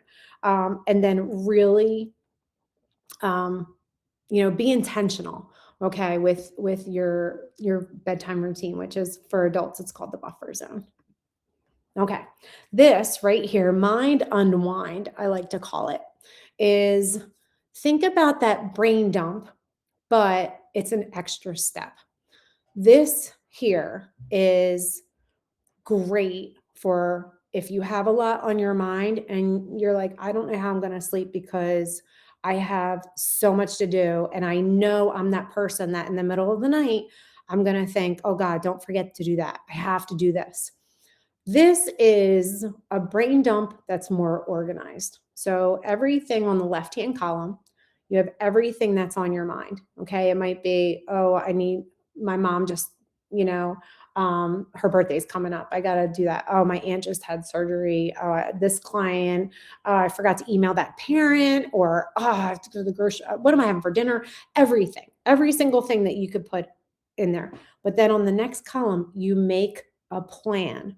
So it might be, okay, I have to make sure to make a dinner reservation, make sure I call my aunt, so you're planning everything out very briefly in what you can do with all of these things on your mind. The thing I like about this is even if you're worried about things, sometimes you have something that's on your mind that the plan, like, it's like, what is the plan, right? So, like, I don't know. It could be, I don't know what to do about this. I'm scared to go into work the next day because this kid is like off of his meds, or, whatever the case may be. So what you do is you schedule a time to worry about that at a later time. So it could be, okay, I'm worried about this situation, and my plan, your plan might be, I don't know, I'm going to pray. Your plan might be, okay, I'm going to worry about this tomorrow. I'll give myself maybe 15 minutes before I walk into this, the building. But that sometimes your plan isn't so easy, okay, rather than just writing yourself this, this to-do list. Okay. And then this, sometimes we have really difficult things that are going on in our life. And sometimes sleep seems next to impossible for whatever reason because of the stresses, whether it's a personal stress, maybe a family member is going through something god awful and you keep thinking about it, or it's a situation at school or with work. Maybe it's a boss and you're like, oh my goodness, I can't stand this guy, whatever it is. Your sleep is never going to erase all those things. It's never going to take, like, I don't have to worry about that because I slept. It doesn't, but it prepares you in a different way to face these problems. There are so many things in our life that we cannot control, completely out of our control. But the only thing we can control is the way we respond to them. And the best way we can respond to them, the best way we can show up, is to make sure that we're sleeping. Okay. So important. Okay. The next thing, this meditation. Now, you might be thinking like, tried that, been there, not for me, or, maybe you love it. Okay. Maybe this isn't a surprise to you. Meditation takes some practice. But I used to think of meditation as, oh, I gotta like exactly this cartoony character, right? I gotta sit on the floor with all my yoga mat, and I need maybe a pillow propped under me, and I gotta have my fingers up or like receiving, grounding. I gotta put it into my knees, and I have to like take this time and whatever that is. Do I listen to this meditation music in the background, or like I used to have this image, and I tried it, right? I kept doing this, and my brain would wander, or and I did actually I was able to quiet my mind a little bit easier. But meditation doesn't have to look like that at all. Meditation could be, you wake up in the morning and you make yourself a cup of coffee or a cup of tea, and you sit in quiet, and you just hold and you feel the warmth of the mug, and you just are. You take a moment in this like mindfulness practice to allow yourself to enjoy that moment and just pause. Okay, this just be. Now, if you are that person who likes something that's a little bit more guided, of course, there's so many YouTube videos. Of course, the Calm app is very popular, but you can, of course, you could do something like that with meditation. But if you're not that person who believes in meditation or doesn't have that in their practice, I can tell you it doesn't have to be so regimented. Okay. It's really taking that moment to, like I said, just be and appreciate the silence. Okay. Whenever you can get that. Sorry, just peeking over in the chat super quick. Okay. There's actually a meditation before we do this breathing technique, because it's a little bit of a meditation and it is a little bit of a breathing technique that I just learned. I very much liked it. So I hope it's new to you. I hope you can enjoy it. But I want you're going to breathe in and breathe out. Let's see if I can do this, guide you while I'm also doing it. So there's two phrases. Be here right now. Okay. And every time we breathe in and then breathe out, we're going to drop one word. Okay. So we breathe in. If you could do this with me. Okay. You breathe in and you think or you say, be here. So it's be here, breathe out right now. Then you breathe in, be here, and breathe out now. So be here now. Then the third time you breathe in, be out here. And then the final one, be. Just be. So meditation or breathing could be a moment. It doesn't have to be, 10 minutes. It could be a moment that you take care of yourself. And the more times, the reason why these are so important to do during the day is because if you find yourself at night and you're unable to sleep, and then you think, oh, wait a minute, Michelle told me about that, the meditation, be here right now. And you're trying, if you're only using these strategies at night, you're not able to grasp them. You're not able to really, truly calm your thoughts, calm your body, calm that nervous system down if you're only pulling from these at night, because then you're grasping and you're like, I'm trying. Do these things during the day. And if you forget and you're like, I don't think of them, anchor them to something else. So it could be, okay, well, I'm in the car and I hit some lights. So maybe that first red light you hit, you're going to practice one of these breathing techniques, or you're going to of course, don't close your eyes. That kind of goes without saying. Or maybe if you're have a morning ritual. Okay. If you have, I don't do anything before I have my water and then my coffee. So like the coffee is a perfect time for me to have that moment. Build these moments in. And if you really think that you're going to forget, like we're BCBAs, so we help people change behavior all the time, but you might set something on your phone as a reminder to take a moment, okay, for this breathing, or for this moment of giving yourself a break from all of the external, okay? The other thing I want to share, I put different ones down here. Now, I'm sure we're familiar with box breathing. It's, breathe in for 4, hold for 4, breathe out for 4, hold for 4, breathe in for 4, hold for 4, and, over and over. The box breathing. I personally, I don't know why my body doesn't like that. I don't feel calm after I do that. The 4, 7, 8, I'll explain it. You may know it, but I don't want to assume anyone does.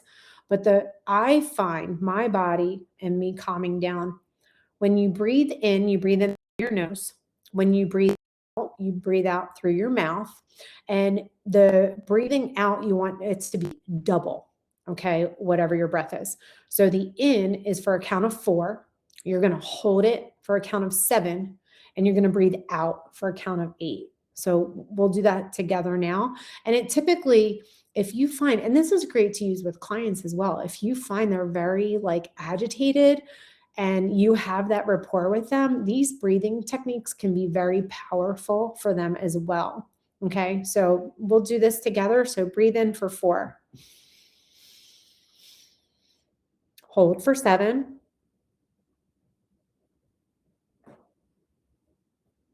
And then out for 8.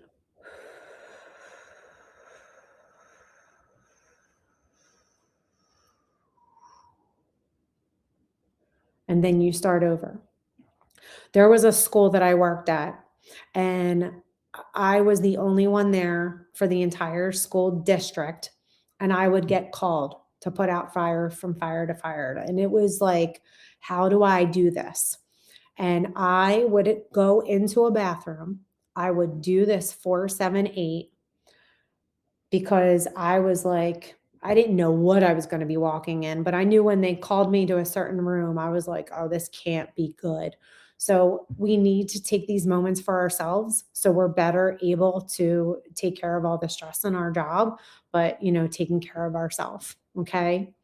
And then I want to add breathe and then set an intention. So I'll use the same example when I was in this building where, I was getting called to put out fires, and I would go in, I would do the breathing technique. And then when I felt like, and you could feel like, your shoulders are going down, and you pay attention to your body as you're doing these breathing techniques. And I would set an intention. So before I would leave, you set how do you want to show up? And whatever that is that you need. So I'm going to be patient, and I'm going to be calm, and I got this. Okay. And the other thing too that I think is really challenging with being a BCBA, everybody's always looking to us for the answers. And it's okay to not have the answer. It's okay to say, I'll get back to you. It's something that I learned because it was something that I would get so stressed out because everybody's looking. Like, what are you going to do? And I had to get to a point where I told people, I'm not here to stop the behavior from happening. It's in the middle, short of me tackling this kid or tackling this person. And there's no stopping it. It's in the middle of it. And I had to tell the individuals that I was working with, I am here to see what is going on, to be able to not escalate anything, help with any de-escalation, but it's really for helping to solve the next time in order for it to decrease that behavior from happening. So it's really hard when I feel that we have a really difficult job when everybody's looking to us for the answers. So setting that intention. Okay. So Questions. Just looking carefully. I do have, let's see. I'm just looking at my notes to make sure I got to everything. So anything else? I know somebody had mentioned the bed, not reading. We are going to talk about stimulus control next. We are getting ready for our last break of this session. I would love to be able to help. I love questions. Okay, doesn't look like there's going to be any. So this is 12:53 Madison. If you think this is a good time for our last break, and then we'll come back and finish up. That sounds great. All right. If everyone can be back by 1 p.m. on Eastern time, so it depends on your time zone, but 1 p.m., we will resume for the last part of our course. Okay, thank you. Okay, so what can go wrong is the next section. So common mistakes.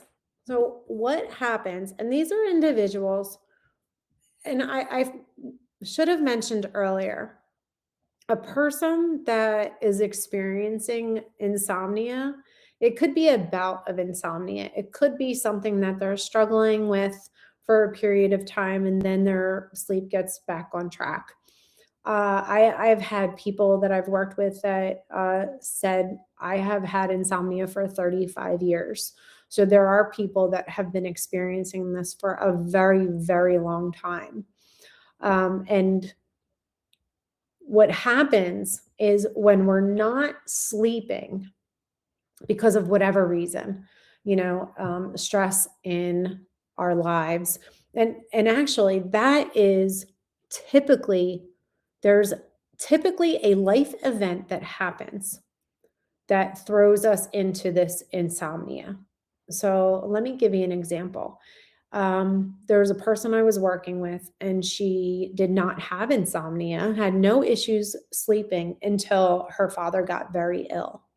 She was worried about him, and so she could not sleep. We are always going to have life experiences. If there's, God forbid, a death, or someone sick, or there's stress related at work, or relationship issues, so many things that can happen that we may have a difficult time for a period where we're not sleeping very well.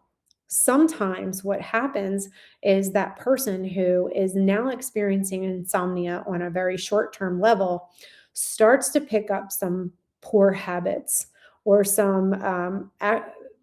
doing some things that are actually creating a bigger problem. Okay, so with this individual I told you about, that her dad was very, very sick, he did end up passing. And she said her sleep has never been the same.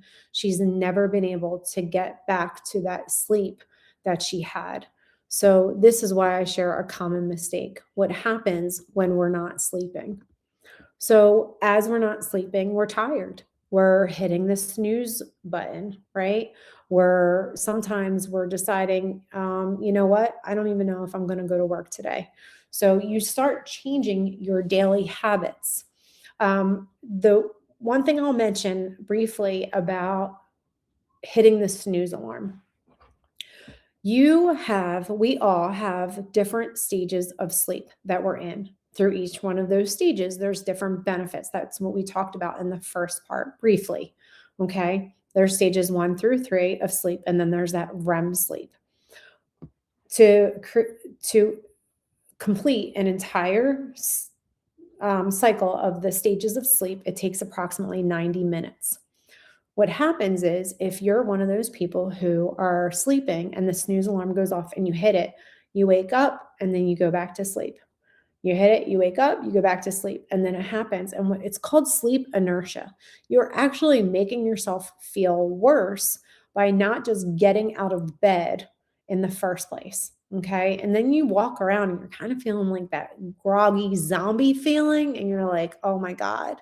And a lot of people don't realize, if you just set your alarm a little bit later, if you have it set for 7 and you're hitting that snooze alarm 3 times, just set it for 7:30 and decide that you're going to get up out of bed.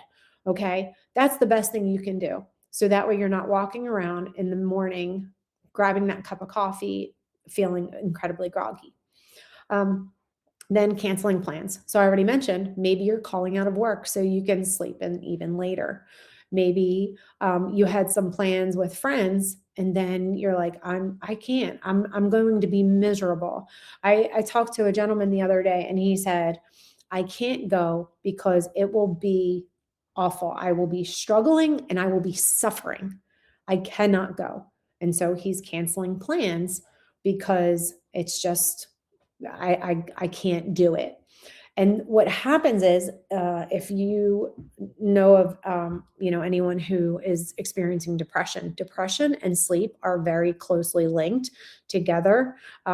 It used to be that a person wouldn't be diagnosed with depression unless they were also like this sleep cycle of this awful routine, sleeping for long bouts of time and then being awake. And then, so it's tied, very closely linked. So because the person who then isn't going out, they're this feeling of isolation, this loneliness, and then that is also worsening that problem. Also, like, I'm not going to exercise today because I don't feel good. I'm not going to the gym. Even if you are really struggling, it's better to go to the gym and have a poor workout than not go to the gym at all or get out and move, whatever that looks like. Okay. Napping. We already talked about naps. And what happens is an individual who is really struggling with their sleep will get sleep whenever they can get it. And I understand this. I truly do. I was there. But what happens is if you take, and I want you to think about a nap this way. If you take a nap early in the day, it's kind of like you're helping that night before. Okay. If you take it early, if you take a nap later, you're hurting your following night's sleep. Okay. So again, I actually had one guy who said to me, wait a minute, Michelle, I'm telling you I can sleep and you're telling me not to. It's like, yeah, stay awake. Okay. You really, if your sleep is really out of whack, avoid those naps. And then the other thing is people go to bed early because they say, well, I didn't sleep good last night. I'm going to bed tonight early. And then what happens? The tossing and the turning. And then the more you toss and turn in your bed, the more you're thinking, oh my gosh, I can't sleep. And then that creates this anxiety. And it's called hyperarousal. If you're dog tired, right? And then you have this anxiety though. Oh my God, am I going to be able to sleep because I haven't slept? Anxiety is going to overrun any kind of sleep you have. It doesn't matter. Anxiety is going to keep you up. It's the reason why, have you ever woken up out of a sound sleep and you heard a noise in your house? And you're like, what is that? What is that noise? You are going from dead sleep to completely awake in this hyper arousal mode. And then you're looking around the house and you're like, everything's fine. You're like, I can't go back to sleep. I'm wide awake now. So that hyper arousal will like totally overshadow any kind of sleep drive that you built up. Okay. So these are common mistakes that people are making when they need to sleep.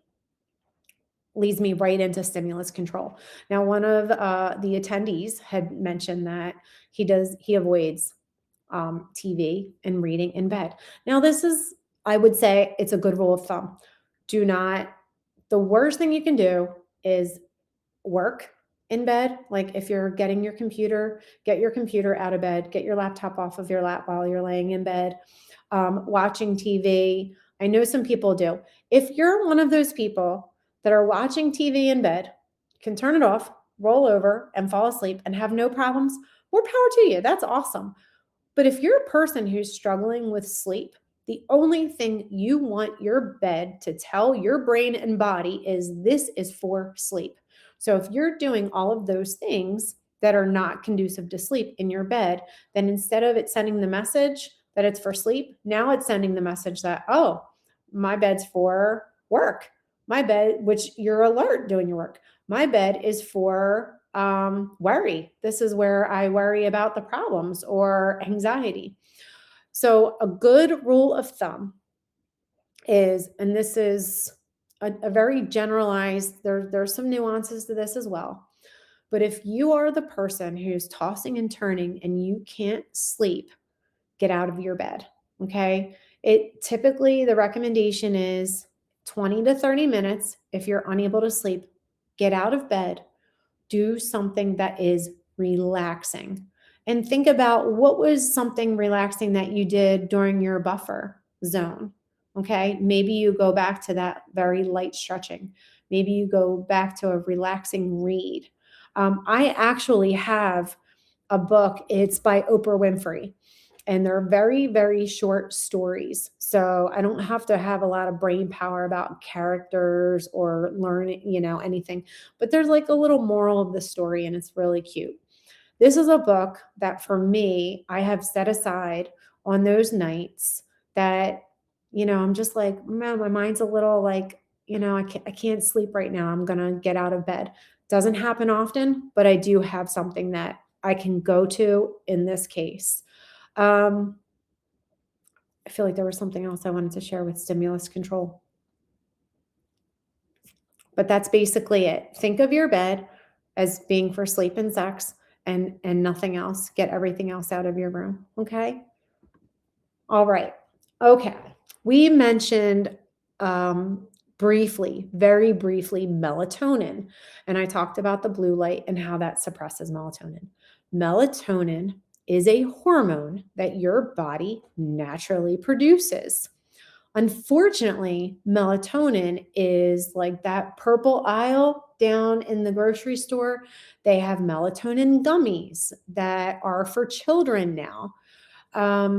There was a boy I started, I was working with, and mom told me she was giving him melatonin gummies, and he definitely had this psychological dependence on them because he would ask every single night, Mommy, I need my bedtime gummy.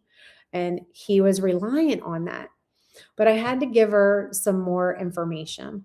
The moment I told her that the bottle will tell you it's a nutritional supplement, that's literally the word. It is not regulated by the FDA, but in countries in Europe and Australia, you can't buy melatonin over the counter. You have to be prescribed by a doctor. So it's just wild to me how it's so different in the United States and that it's geared towards children. I'm not saying that there's never a time or place for melatonin, but I'm a firm believer. Change your behaviors, your thought patterns, your beliefs, change what you can before using melatonin.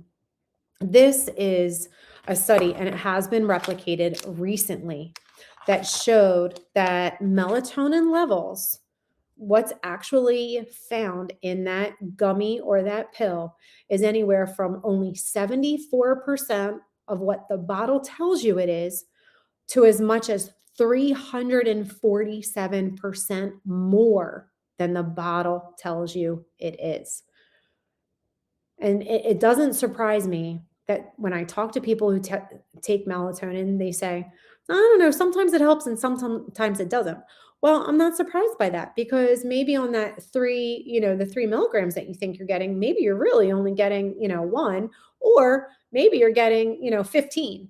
So it's not surprising. So I would only say that if you are using melatonin, just really be aware of that information. I would be skeptical. And then also people that swear that it works, it could be a psychological dependence. The placebo effect is real. So if people are like, this works, I use it, then it probably is working for them. And then also timing.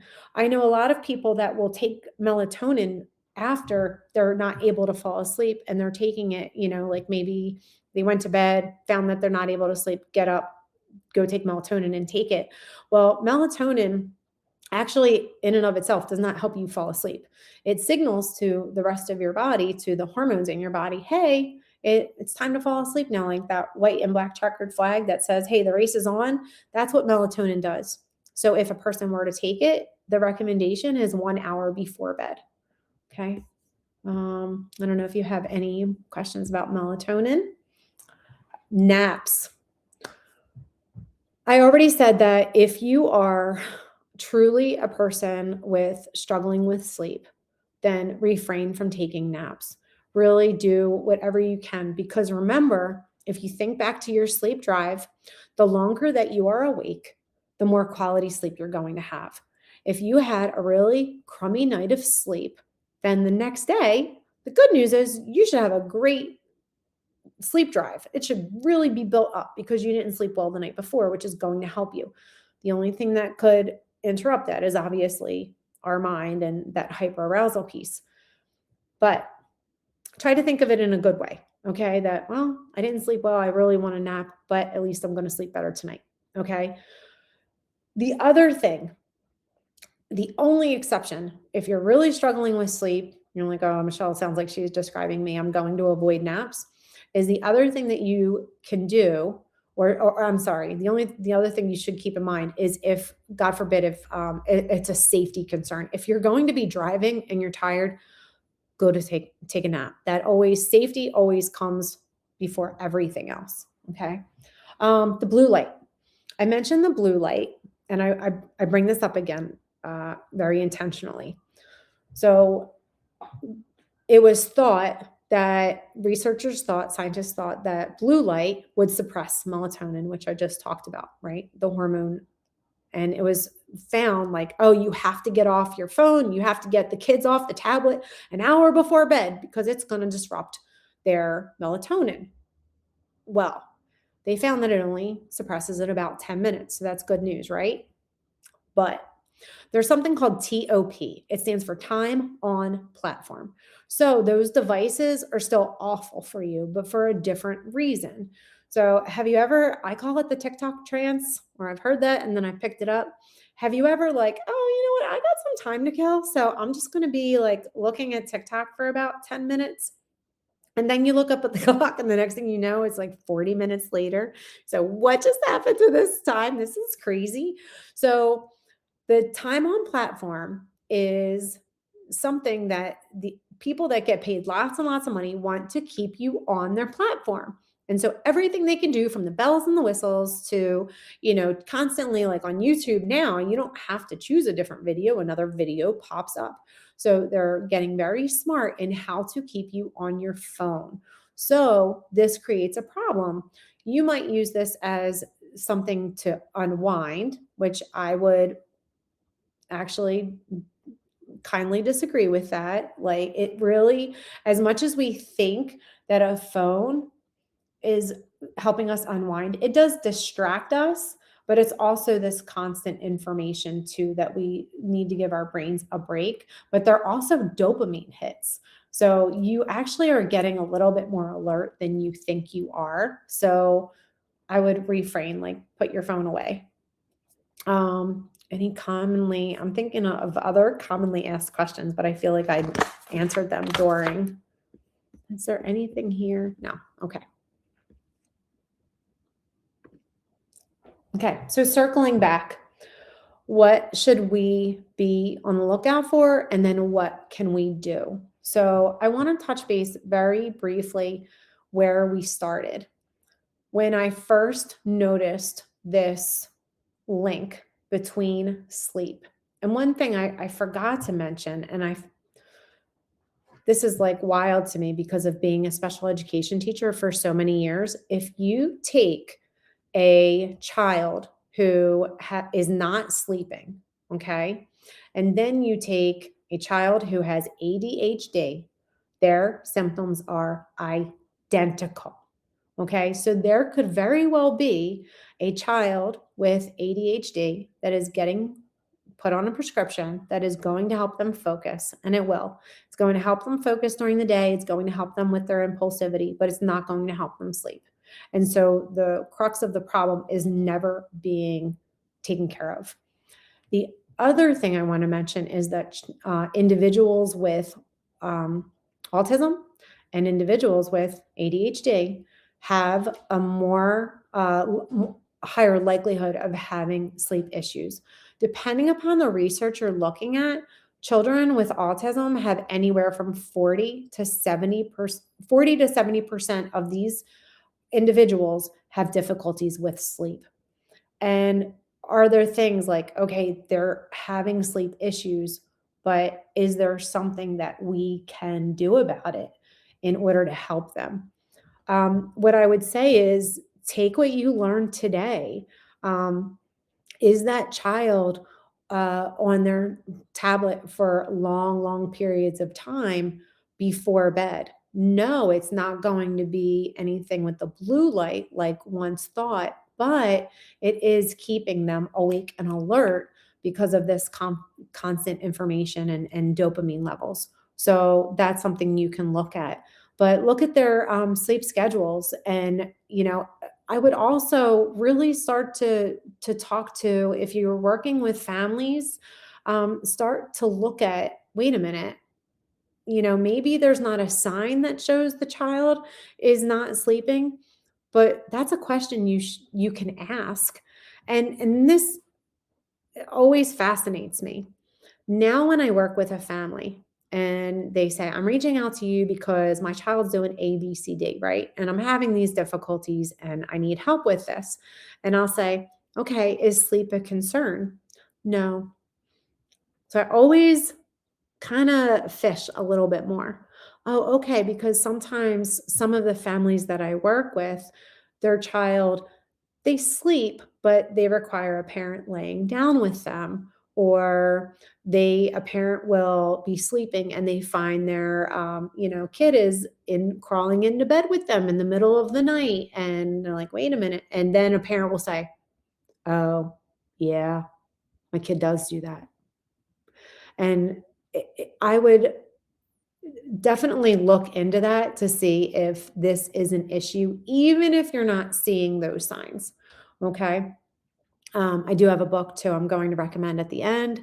How do we take what we learned and apply it today? I hope I was able to convey the importance that, yes, sleep happens at night, but it's everything that you can do during the day. It's relieving this stress so that way your mind is able to quiet down. There's a quote that I want to share. I wrote this down. It says, wellness is not a state of being, it's a state of action. I want you to really think about what are things that you can do. And I hope I offered enough strategies today that you say, this is a new strategy. This is something I'm going to try. This is something I'm going to build into my routine that is going to help me. Okay. I love that because it is all about action. It's what can we do and put into our lives in order to make a difference. Okay. Um, let's see. First thing I want to do is I want to go over, or I'm sorry, the last thing.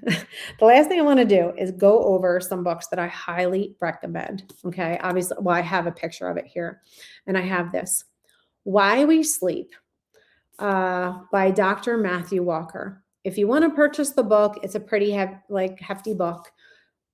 It's written, it really is, I don't want to say it's a heavy read. It's a lot of information. The first part of this is really sharing what sleep is, what happens. It goes more into those levels and those stages of sleep. It even talks about animals. So like there's certain, but I like this book too, because you can kind of skip around the chapters. And then the back of it gives more recommendations in what to do, how to relax. So he gives some great information. He is the reason to why I researched CBTI. He's the first person that I heard say CBTI is the gold standard of care. Okay. The next thing, okay, for any parents out there that are, their children are having difficulties with sleep, highly recommend this book. I love this book. I love Dr. Craig Canapari. He is on YouTube. He offers so many videos. For the mom out there, He's fantastic. Highly recommend him. And if you get put on his email list for anything that you're looking into, you can sign up for his email list. He actually is doing a training for people that work with individuals, work with parents, work with individuals who want to learn how to teach how to sleep train. And I just got an email like just the other day saying that he's looking at putting together something that could possibly provide CEUs or maybe not be able to provide the CEUs, but asking about, he's getting some interest, seeing who's interested in that. But it's never too late to sleep train. I gotta take a drink of water. It really goes through different ways in helping. The reason why I wanted to bring this up is, yes, we're talking about our own like resilience, is sometimes people aren't sleeping because their kids aren't sleeping. Or you may have somebody that you're working with that their child is not sleeping, and it's really impacting the behavior plan. So many people, when they hear sleep training, they think, oh, well, I have to, close my kid away in the room and let them cry it out. They think cry it out method is the only method, and that's just not the case. I see that I'm looking at the time. So there's different strategies. There's like a camp out method. There's the check-in method. And he does such a superb job of being able to give children the support they need. The other thing that I keep coming across, and I don't know if you're also seeing this as well, but a rise of anxiety in the individuals that I'm working with and who's contacting me. And the anxiety piece is having a huge impact on individuals being able to sleep. Okay. And then the other part, excuse me. All right. Burnout, the secret to unlocking the stress cycle. This book, I highly recommend. I have like killed this book, highlighted, like dog-eared everything. Talks about the stress cycle, but there's a few things that I want to go through. At the beginning of this presentation, I talked a lot about exercise and about how exercise helps us with sleep. But in this book, she explains how you have a stress cycle. So what happens is there could be a stressor in your life. So the stressor is the outside environment, something that's coming to you, whatever that might be. Even when that stressor is done, so say you're at work and there's something that's really a highly stressful environment, that stressor could be done. You're done with work. But just because that is done and that is over for the time being does not mean that we as individuals don't have the stress. So stress is internal, it's what we feel, and the stressor is outside of our control. So there's a few ways that I want to go over that we can help with the stress. The one is exercise. Now, it does not need to be, like I said, like going to the gym. I want you to think of any kind of movement. I don't care if you're jumping up and down. If you're dancing, if you put on the music, if you can do this with any clients or with your family, even the better. Like in a stressful moment, like try to stop whatever that is going on, or when it's over and it's like that uncomfortable silence, like put on some music and dance around. Whatever you can do to get your heart rate up is called closing that stress cycle. The other part of this is crying. Have you ever been to the point where you're holding it together? I hate to admit this, but the one building that I worked at where I was putting out fires, there were times where I was able to hold it all together and I'd be fine. But the moment I walked into my house and I was in my safe place and I saw my husband, it was literally like, whoa, like waterworks, like letting it all out. I didn't know until I read this book that actually that was probably the best thing I could have done. I had to release all that was out there. When you're holding on to stress, your body is holding on to it. And it's when you have other issues. So, inflammation, when you're having pain, if you get a massage and somebody's like, oh my God, you're like so tight here. Why is that happening? Something, you're storing all of that stress. You need to let it out. You need to, in this book, she calls it finishing that cycle. The other thing that is, so there's other ways of finishing the cycle, is affection. She specifically says a 6-second kiss, which I thought was funny. I had to think about how long it actually is a little bit longer than you'd think it would. 6-second kiss, unless you're like newlywed. And then I have to look at my notes. Sorry. Oh, a 20-second hug, like holding on to somebody, which would make sense, like with the squeeze machine and everything. Also, animals. So it doesn't have to be a human person, but holding an animal, petting an animal, snuggles, whether that's with a person or an animal. And then finally, she said creative self-expression. So do you do anything with writing, drawing, doodling, anything where you feel like it's a creative outlet? That's great for your stress. So I hope these are some other things that you can build in, because it's just really important to remember that even though that stressor is not there, the stress contained within our body may very well be. Okay. I'm getting nervous because I'm seeing Madison. I'm like running out of things. Before I want to end on before we get to a Q&A for everything. There is a story. It's actually research, but it feels like a story to me. There was research that gave, and it was just a maze on a piece of paper. Okay. And they gave all of these individuals a maze, but there was a slight difference between each maze. One maze was this mouse that had to get through, and it's just a piece of paper, the mazes you would do as a child. And the directions were get to the cheese. Okay. In the other maze, there was a mouse, but there was an imaginary owl looming over the mouse. So they had these individuals that had to pretend they were the mouse going through this maze. And so the question that these researchers wanted to see is who completed the maze faster? And I wish you were in front. Can you put this in the chat? Who do you think completed the maze faster? Do you think it was the mouse that was looking for the cheese? Or do you think it was the mouse with the imaginary owl looming overhead?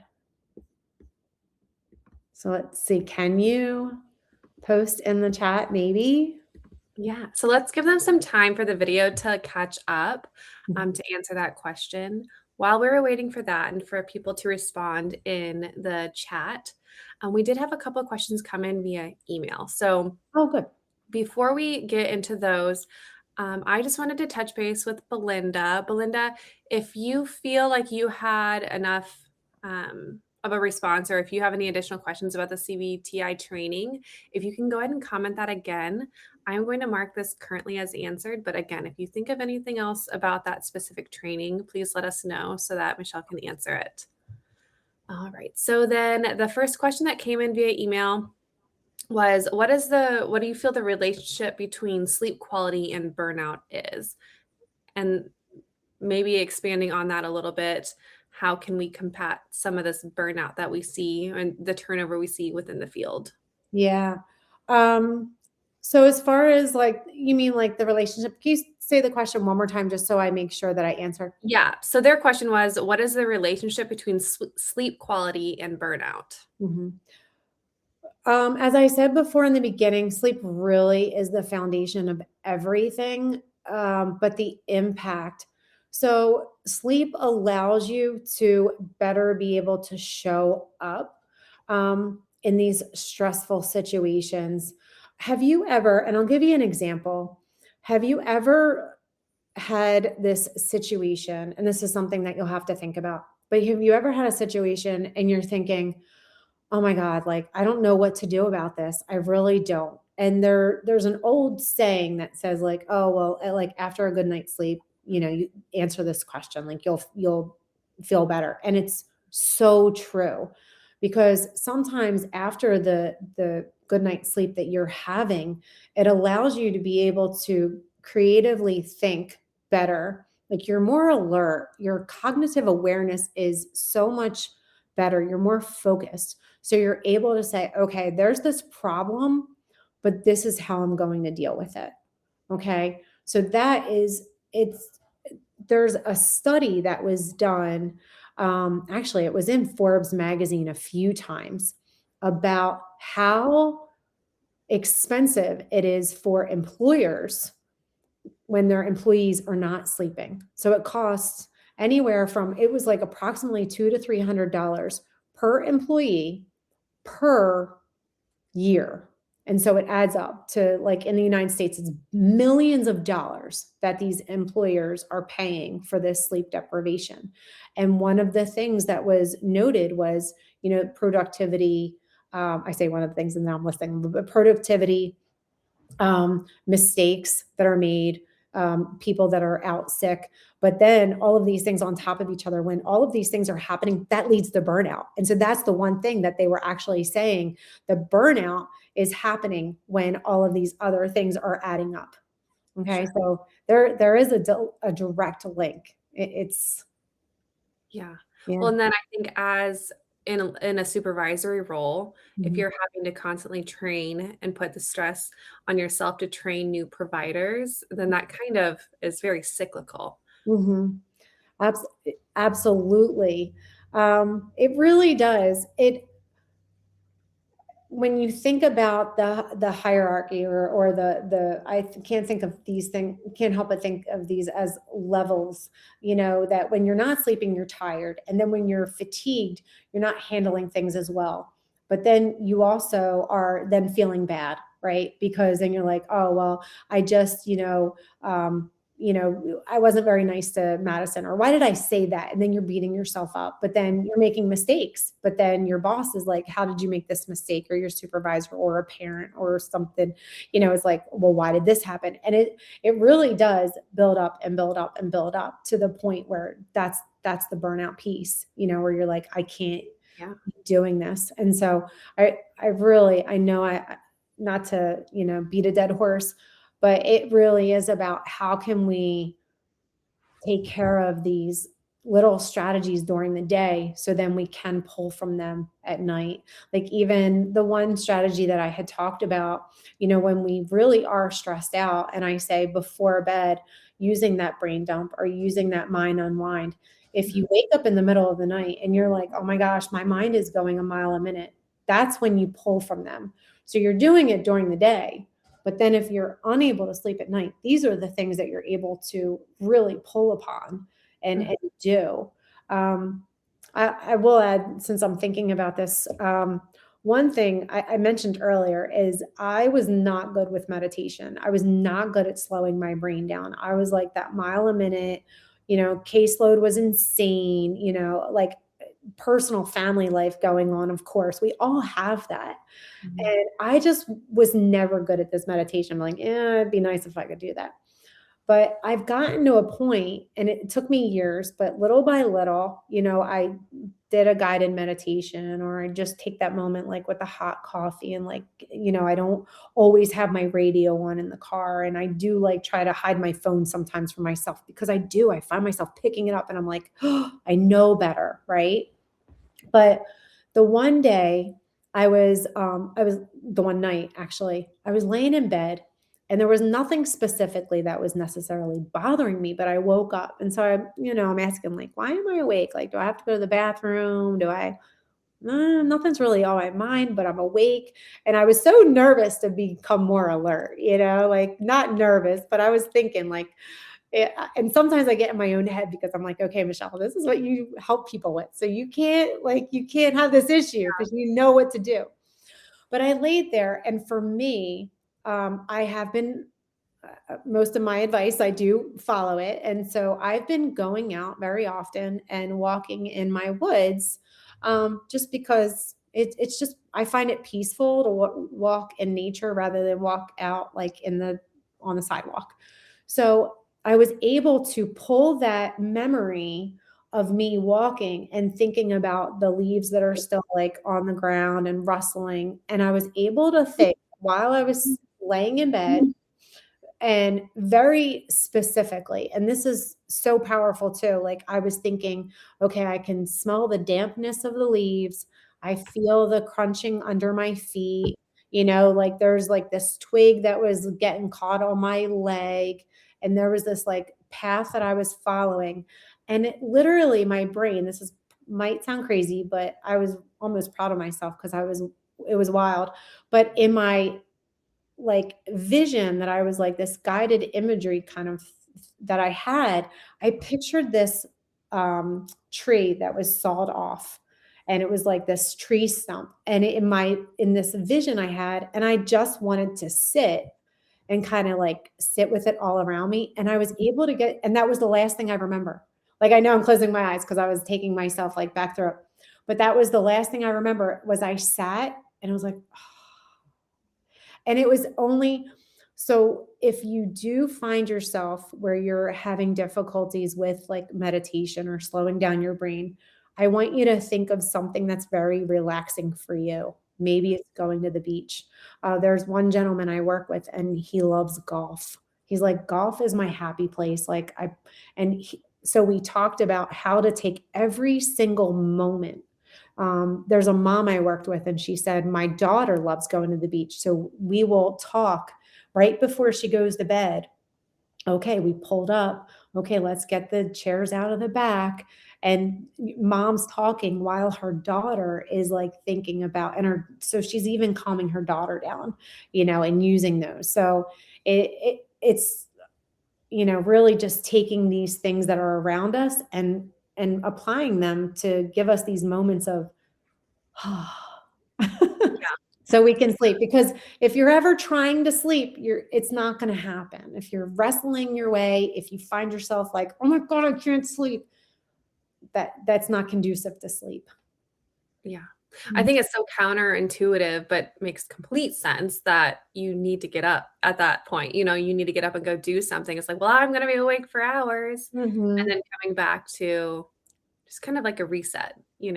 Absolutely. And I love the way you said reset, because I do recommend like look at your, what you're doing right before bed so you can duplicate that and reset and really get away from like, oh, well, I'll unload the dishwasher, or, oh, I have to, I'm a little bit behind on work, so I'll just get some work done. Like that's your time, that's your sacred space, and keep that for you. Okay, and then we did have one other question come in via email. For Okay. BCBAs with irregular schedules, late documentation hours, or early supervision sessions, what are some realistic strategies to protect sleep? Okay. Oh my goodness. Okay. So that's hard, but it's great if you can look at the routine. So so actually this happened. The one boy that I talked about at the beginning, who all of a sudden his sleep was off and he wasn't sleeping. And then we actually were able, that was part of the problem. We were able to look at his schedule and see. So there's things in our schedule that we can change, right? You might be able to rearrange things. There's things that are not. You just cannot change this. So without being able to like really look at that myself and be able to give very detailed information, but look for consistency. Also look for outliers. There was another individual that I was working with, and there was no problems until Thursday night.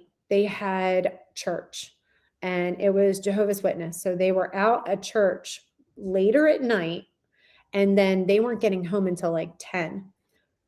That was 10:30, like by time bedtime, Mhm. sometimes even 11 o'clock for a school age child.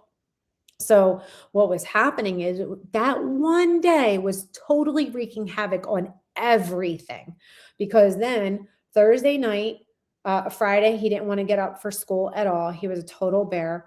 Friday night, parents would let him stay up. Saturday night, stay up. Sunday, they were like, no, you need to go to bed at 8. Well, this kid's just been up every single night, anywhere from 10 to 11 o'clock at night. And now you're trying to get him to go to bed at 8. It's never going to happen. So I actually told the parents what they could do was they could actually allow his bedtime to be a little bit later, or they needed to get a sitter so they could go to church and their son could go to bed at a decent hour. So they had some options, but looking and see, definitely pay attention to those outliers, because that's what you want to get rid of, because that will wreak havoc. I know you had said previously that, 30 minutes extra and in the evening is not terrible if it needs to happen once in a while. Is there any max amount that you would recommend before having to adjust that sleep schedule on a consistent basis? I don't know. I don't, what I would say is avoid those long periods that are like 3 hours. 3 hours is like going to, across the country, and how it, throws off our sleep schedule. And I'm sure we've all been there where it gets out of whack because of time zones and time differences. So that's one thing. I don't know if I have a specific time. I mean, there's going to be times where, I don't know if you're talking about a very specific consistent time, or just like kind of like things are going to happen. Like the holidays were just here, or, I can't help the Eagles game, something, whatever your football team is. But if you're watching a football game, there's going to be occasions, but then you also need to look at yourself to really pay attention.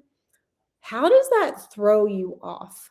Now, as I'm getting older, if I'm up, I'm in bed pretty early. Okay. Like 8:30-ish is when I start my like unwinding, like the lights are going down. I'm like doing a little light reading, doing my whatever. I'm pretty early. By 9:30, I'm asleep. I'm out.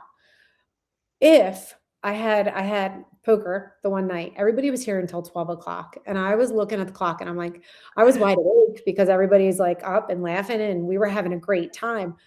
I knew it was going to hurt. And it did. It impacted me for days. And so I'm like, okay, I need to remember this. I'm either moving poker earlier or I'm going to be like, all right, everybody, see yourself out because I'm going to bed. Because it had its impact on me. So it depends a lot on like your age, what you're doing, how you're feeling. But I would definitely pay attention to those signs. And that's why if anybody is struggling with their sleep, the very first thing I recommend is a journal. Pay attention to, what's going on in your life. What time are you going to bed? If you're waking up in the middle of the night. Oh, I will mention, the clock is not your friend in the middle of the night. If this is super important, this was one of the things I wanted to talk about when I said other common questions. I get asked about the clock. Like the brightness of the clock, does that matter? Or people will mention, well, I look at the clock. Turn away the clock. If it's a bright light, get rid of it. Because believe it or not, in those like moments when we're in that lighter sleep and we kind of wake up, sometimes that light could like interfere with our sleep and make us a little bit more awake or alert. But the worst thing you can do is clock watch and start doing math. If you catch yourself doing math in the middle of the night, like, okay, it's 3:30. If I fall asleep right now, I can get 3 hours. Okay, it's 4:30, 2 hours. Okay, it's total anxiety because you're just looking at the clock going, oh my God, I'm not asleep yet. I'm not asleep. And that hyperarousal, you're never going to sleep. So my recommendation for you is to turn the clock around, avoid looking at it. I actually have a clock. It was a cheapie from like Walmart. You have to push the button down in order to see what time it is. I look at it this way, and this is the recommendation I give. In the middle of the night, you don't need to know what time it is. Like, does it matter? Does it matter if it's 3 o'clock or if it's 4:30? I mean, some people will say, well, maybe it's almost time for me to get up. Okay, well then if it's almost time for you to get up, wait till your alarm goes off. Like you really don't need to know, you Yeah. know, and it sounds simple and it kind of is. But it just like throws off that anxiety piece is huge. Yeah. I mean, I did the same thing this morning. My alarm was set for 6:30 and I woke up at 6:15. Had the Mhm. clock not have been there, I probably would have, rolled back over and gone back to sleep. But it's just like it's so close to when I'm supposed to get up. I might as well just get up. Oh yeah, I agree with you there. Like at that point, you know, Yeah. and you know what though, when you're more routine, that's also you'll start waking up before your alarm goes off. So that's a really good sign. If your alarm clock was set for 6:30 and you woke up at 6:15, you're gonna get up. It's better to get up and get moving. Yeah, if you did glance at the clock, you might as well get up Right. at that time. Yeah. Well, I think that we've had some really great strategies shared. I know Erica had mentioned earlier with being a new mom. I wish I would have had some of these strategies ahead of time. I'm definitely a list person. I like to check things off. So having that sheet where I could plan ahead of time and get those things out of my brain, Mhm. that would have helped so much because when you're a new mom, you have baby to worry about. You have other chores to do. But Mhm. if I would have had some of these resources, it probably would have, I don't need a vacuum today. It's okay. Yeah, So it's true. I just really I hope I like talking to groups of people because I hope sincerely that people are like, okay, I really do need to prioritize this. And you will accomplish more. People that think, I'm just going to stay up, I'm going to get this work accomplished or finished so I don't have this. I mean, that's fine every now and then. But if you catch yourself always doing that, it takes a toll. I can definitely see that. But Yeah. all right. So, like I said, I did have a couple questions come in via email. We've answered those, but if anybody else has any additional questions, you can feel free to email. I will drop my email in the chat for you to send on to Michelle. Mhm. And then, I will finish. I'll let you know. Nobody asked answered about the owl or the cheese. oh yeah. I mean the Well, yeah. So Madison, do you want to take a guess? well, I'd like to think it's going to be the reinforcement versus punishment. So I'd say, oh, Oh, there we go. Thank you. It is. I was also going to say cheese. Yes, it is cheese. And the reason why is because when we're focused in on something, we have a goal, we have something that we're going to do and we're going to add and we have an action, then therefore we're moving towards that. So people were able to be more creative. That's funny, unless they're lactose intolerant. Thank you.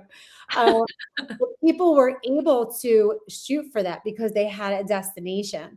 When you're only trying to get away from something, then all you're doing is running away from something and you're just running in circles. And that's the way it is with our life. When, if you really do prioritize some of these strategies and you're looking at what you can do, you can make a big difference. But if you're really just trying to avoid, feeling burned out and feeling overwhelmed, and it's like you're running around with no destination, and so you really don't get anywhere fast. So yeah, Definitely makes sense. The analogy helps. yeah. All right. So this does conclude today's presentation. Michelle, thank you so much for coming and speaking at today's webinar. And thank you everyone who joined us. Again, thank you so much for your flexibility with our last minute change, but it is greatly appreciated. Thank you. All right. Well, we will end the webinar now. But again, if you think of any additional questions, feel free to research or reach out to us. Michelle, I think, has a couple of things that she's going to be researching and I can send on to whoever did pose those questions. I hope everyone has a great day.